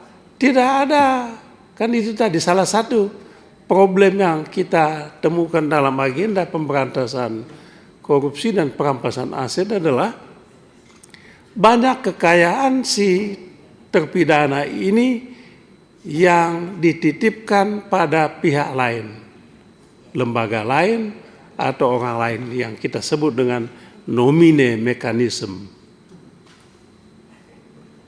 Nomine mekanisme ini memang tidak bisa kita approach dengan menggunakan NCB terbatas. Coba bayangkan para narasumber, menurut saya banyak sekali problem kita ini di sini. Nomine ini, kekayaan pakai nama si A, nama si B. Nah, oleh sebab itu, menurut saya NCB terbatas harus diikuti dengan norma, kebijakan, politik hukum yang mewajibkan semua warga negara usia dewasa untuk mendeklar kekayaannya. Jadi tidak hanya pejabat, semua warga negara deklar kekayaannya. Sehingga nanti jelas siapa yang menjadi nomine dan siapa yang bukan. Kemudian yang kedua, kekayaan-kekayaan yang tidak dipublikasikan tadi, tidak dideklar tadi, jelas tidak ada tuannya. Kalau tidak ada tuannya, silakan dirampas untuk negara. Itu saya fine-fine aja. Persoalannya adalah apakah negara kita punya political will yang kuat untuk itu. Yang kedua, kalau bukan pilihan yang ekstrim ini yang absolut tadi, maka yang tadi diusulkan oleh Mas Oce, NCB terbatas adalah pilihan. Tapi kalau itu kan, itu bukan masalah karena sudah ada sebetulnya. Diatur di dalam hukum positif kita selama ini. Lalu apa problem kita? Problem kita yang saya lihat tidak diungkap oleh dua narasumber ini adalah soal tata kelola aset-aset terpidana. Sehingga tadi ada kesenjangan. Laporan Kejaksaan Agung cuma sekian. Laporan ICW cuma sekian. Kasus-kasus yang tadi muncul itu cuma sekian. Kerugian negara sekian, yang dipulihkan, yang dirampas sekian. Dan ini soal tata kelola ini. Berkaitan dengan tata kelola, saya ingin mendapatkan masukan dari dua narasumber. Kita perlu membentuk, apakah menurut para narasumber ini, ada kebutuhan bangsa kita untuk memiliki badan khusus, badan perampasan aset, yang bukan bagian dari institusi kejaksaan. Dia harus menjadi lembaga yang netral, lembaga yang independen, isinya profesionalisme semua, dan harus diaudit oleh BPK. Mengapa badan khusus yang profesional tadi anggota-anggotanya? Sebab salah satu tugas dia adalah mengelola aset yang dirampas. Aset itu kan bisa perusahaan. Kalau aset perusahaan dikelola dikatakanlah disita, dirampas Pak Ketua, ya, dirampas, Kejaksaan Agung merampas, sita, memblokir, sita, izin tambang diblokir gitu, polis lain, apalagi yang lain-lain ini, hasil tambang yang ada dirampas. ribuan metrik ton hasil tambang, nikel, batu bara disita oleh negara. Tapi begitu selesai Pak Ketua, putusan selesai, berkekuatan hukum, mau dieksekusi, nikel dan batu baranya hanya tinggal nama. Nah, ini tadi penting menurut saya, sejak awal dinyatakan aset ini disita, saat itu langsung diserahkan kepada badan khusus tadi, badan pengelola aset khusus tadi untuk mengelola aset ini. Dijaga, dirawat, dijual kalau bisa, dijualnya berapa, kalau nanti putusannya bebas, yang dikembalikan, kalau dikembali pun jelas. Kalau ini nggak jelas ini Pak. Ini maksud saya, teman-teman akademisi lebih menukik ke dalam yang begini-begini maksud saya. Buka ini. Sebab problem kita sebetulnya bukan soal yang tadi saya sampaikan. Persoalan kita lebih pada, saya sudah sampaikan sebelumnya di sini, soal tata kelola aset-aset terpidana ini. Sejak disita, diblokir, dan dirampas, dan dieksekusi. Ada, ya mohon maaf aja, ada aset Pak. Sawit, puluhan ribu hektar Pak. Udah menang disita oleh, saya tahu lah, sampai sekarang nggak jelas itu. Ini loh, kenapa nggak ini yang dibuka? Aset-aset kebun sawit ribuan hektar. Ya, disita, dirampas oleh negara. Izin tambang nikel, tambang batu bara, tambang emas disita. Tapi diam-diam ada illegal mining di dalamnya, kan gitu Pak. Ini. Nah, oleh sebab itu saya ingin mendapatkan pandangan para narasumber mengenai eksistensi Badan Perampasan Aset ini. Ya selain tadi statusnya harus independen, netral dia, diaudit oleh BPK kerjanya. Jangan orang kejaksaan, mereka nggak ngerti. Mereka nggak mereka hanya simpan itu, setelah itu nggak tahu kemana. Nah, kemudian yang ketiga,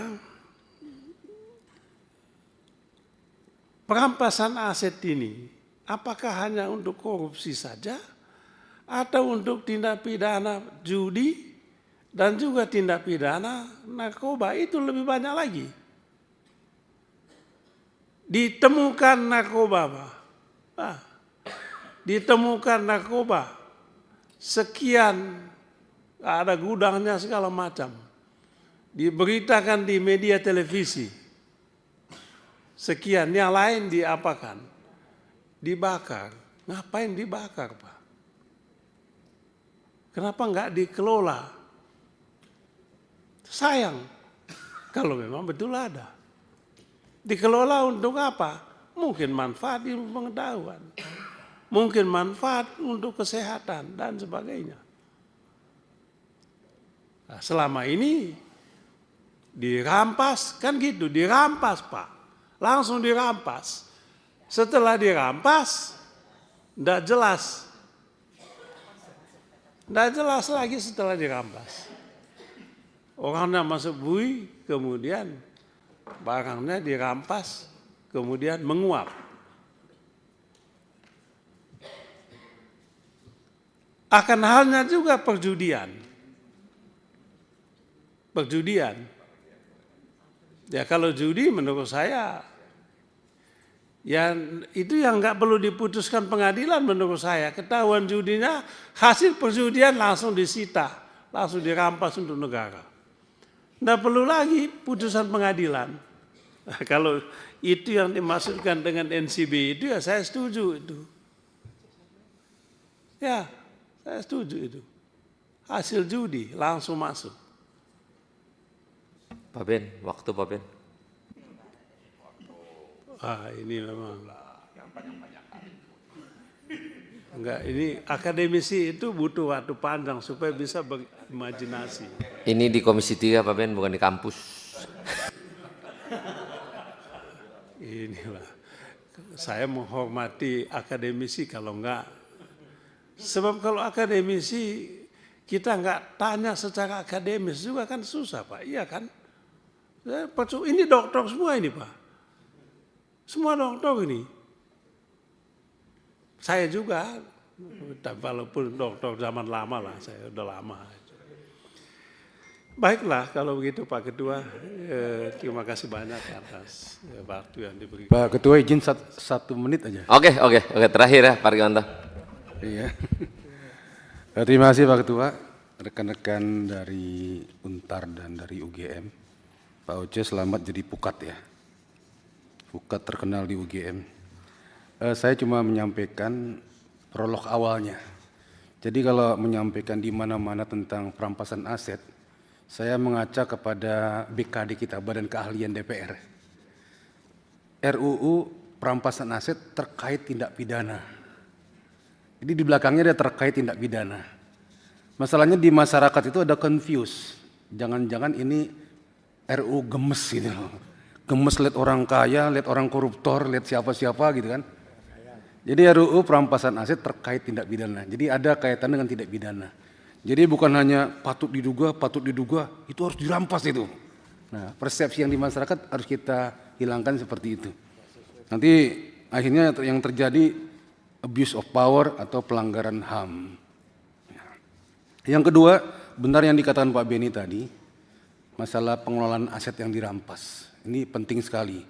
Saya setuju badan khusus itu. Ya karena apa? Aset yang dirampas seperti tambak udang. Waktu dirampas itu nilainya mungkin sampai juta dolar ya asetnya. Karena berjalan ya. Setelah dirampas tinggal 10% nilai asetnya itu. Padahal itu kaitannya dengan pengembalian kerugian negara kan. Tapi karena pengelolaannya nggak bagus, amblas itu nilai itu. Ya termasuk juga kebun, tambang. Jadi yang sudah berjalan kemudian dinilai asetnya, bisa jadi return untuk negara, dikelolanya nggak benar, tinggal 1%, 2%, 10% udah bagus itu. Jadi kayak ngerampas tambak udang, kebun, tambang, itu seperti ngerampas sepeda motor, taruh aja di situ gitu. Nah, itu yang sangat-sangat nggak ideal.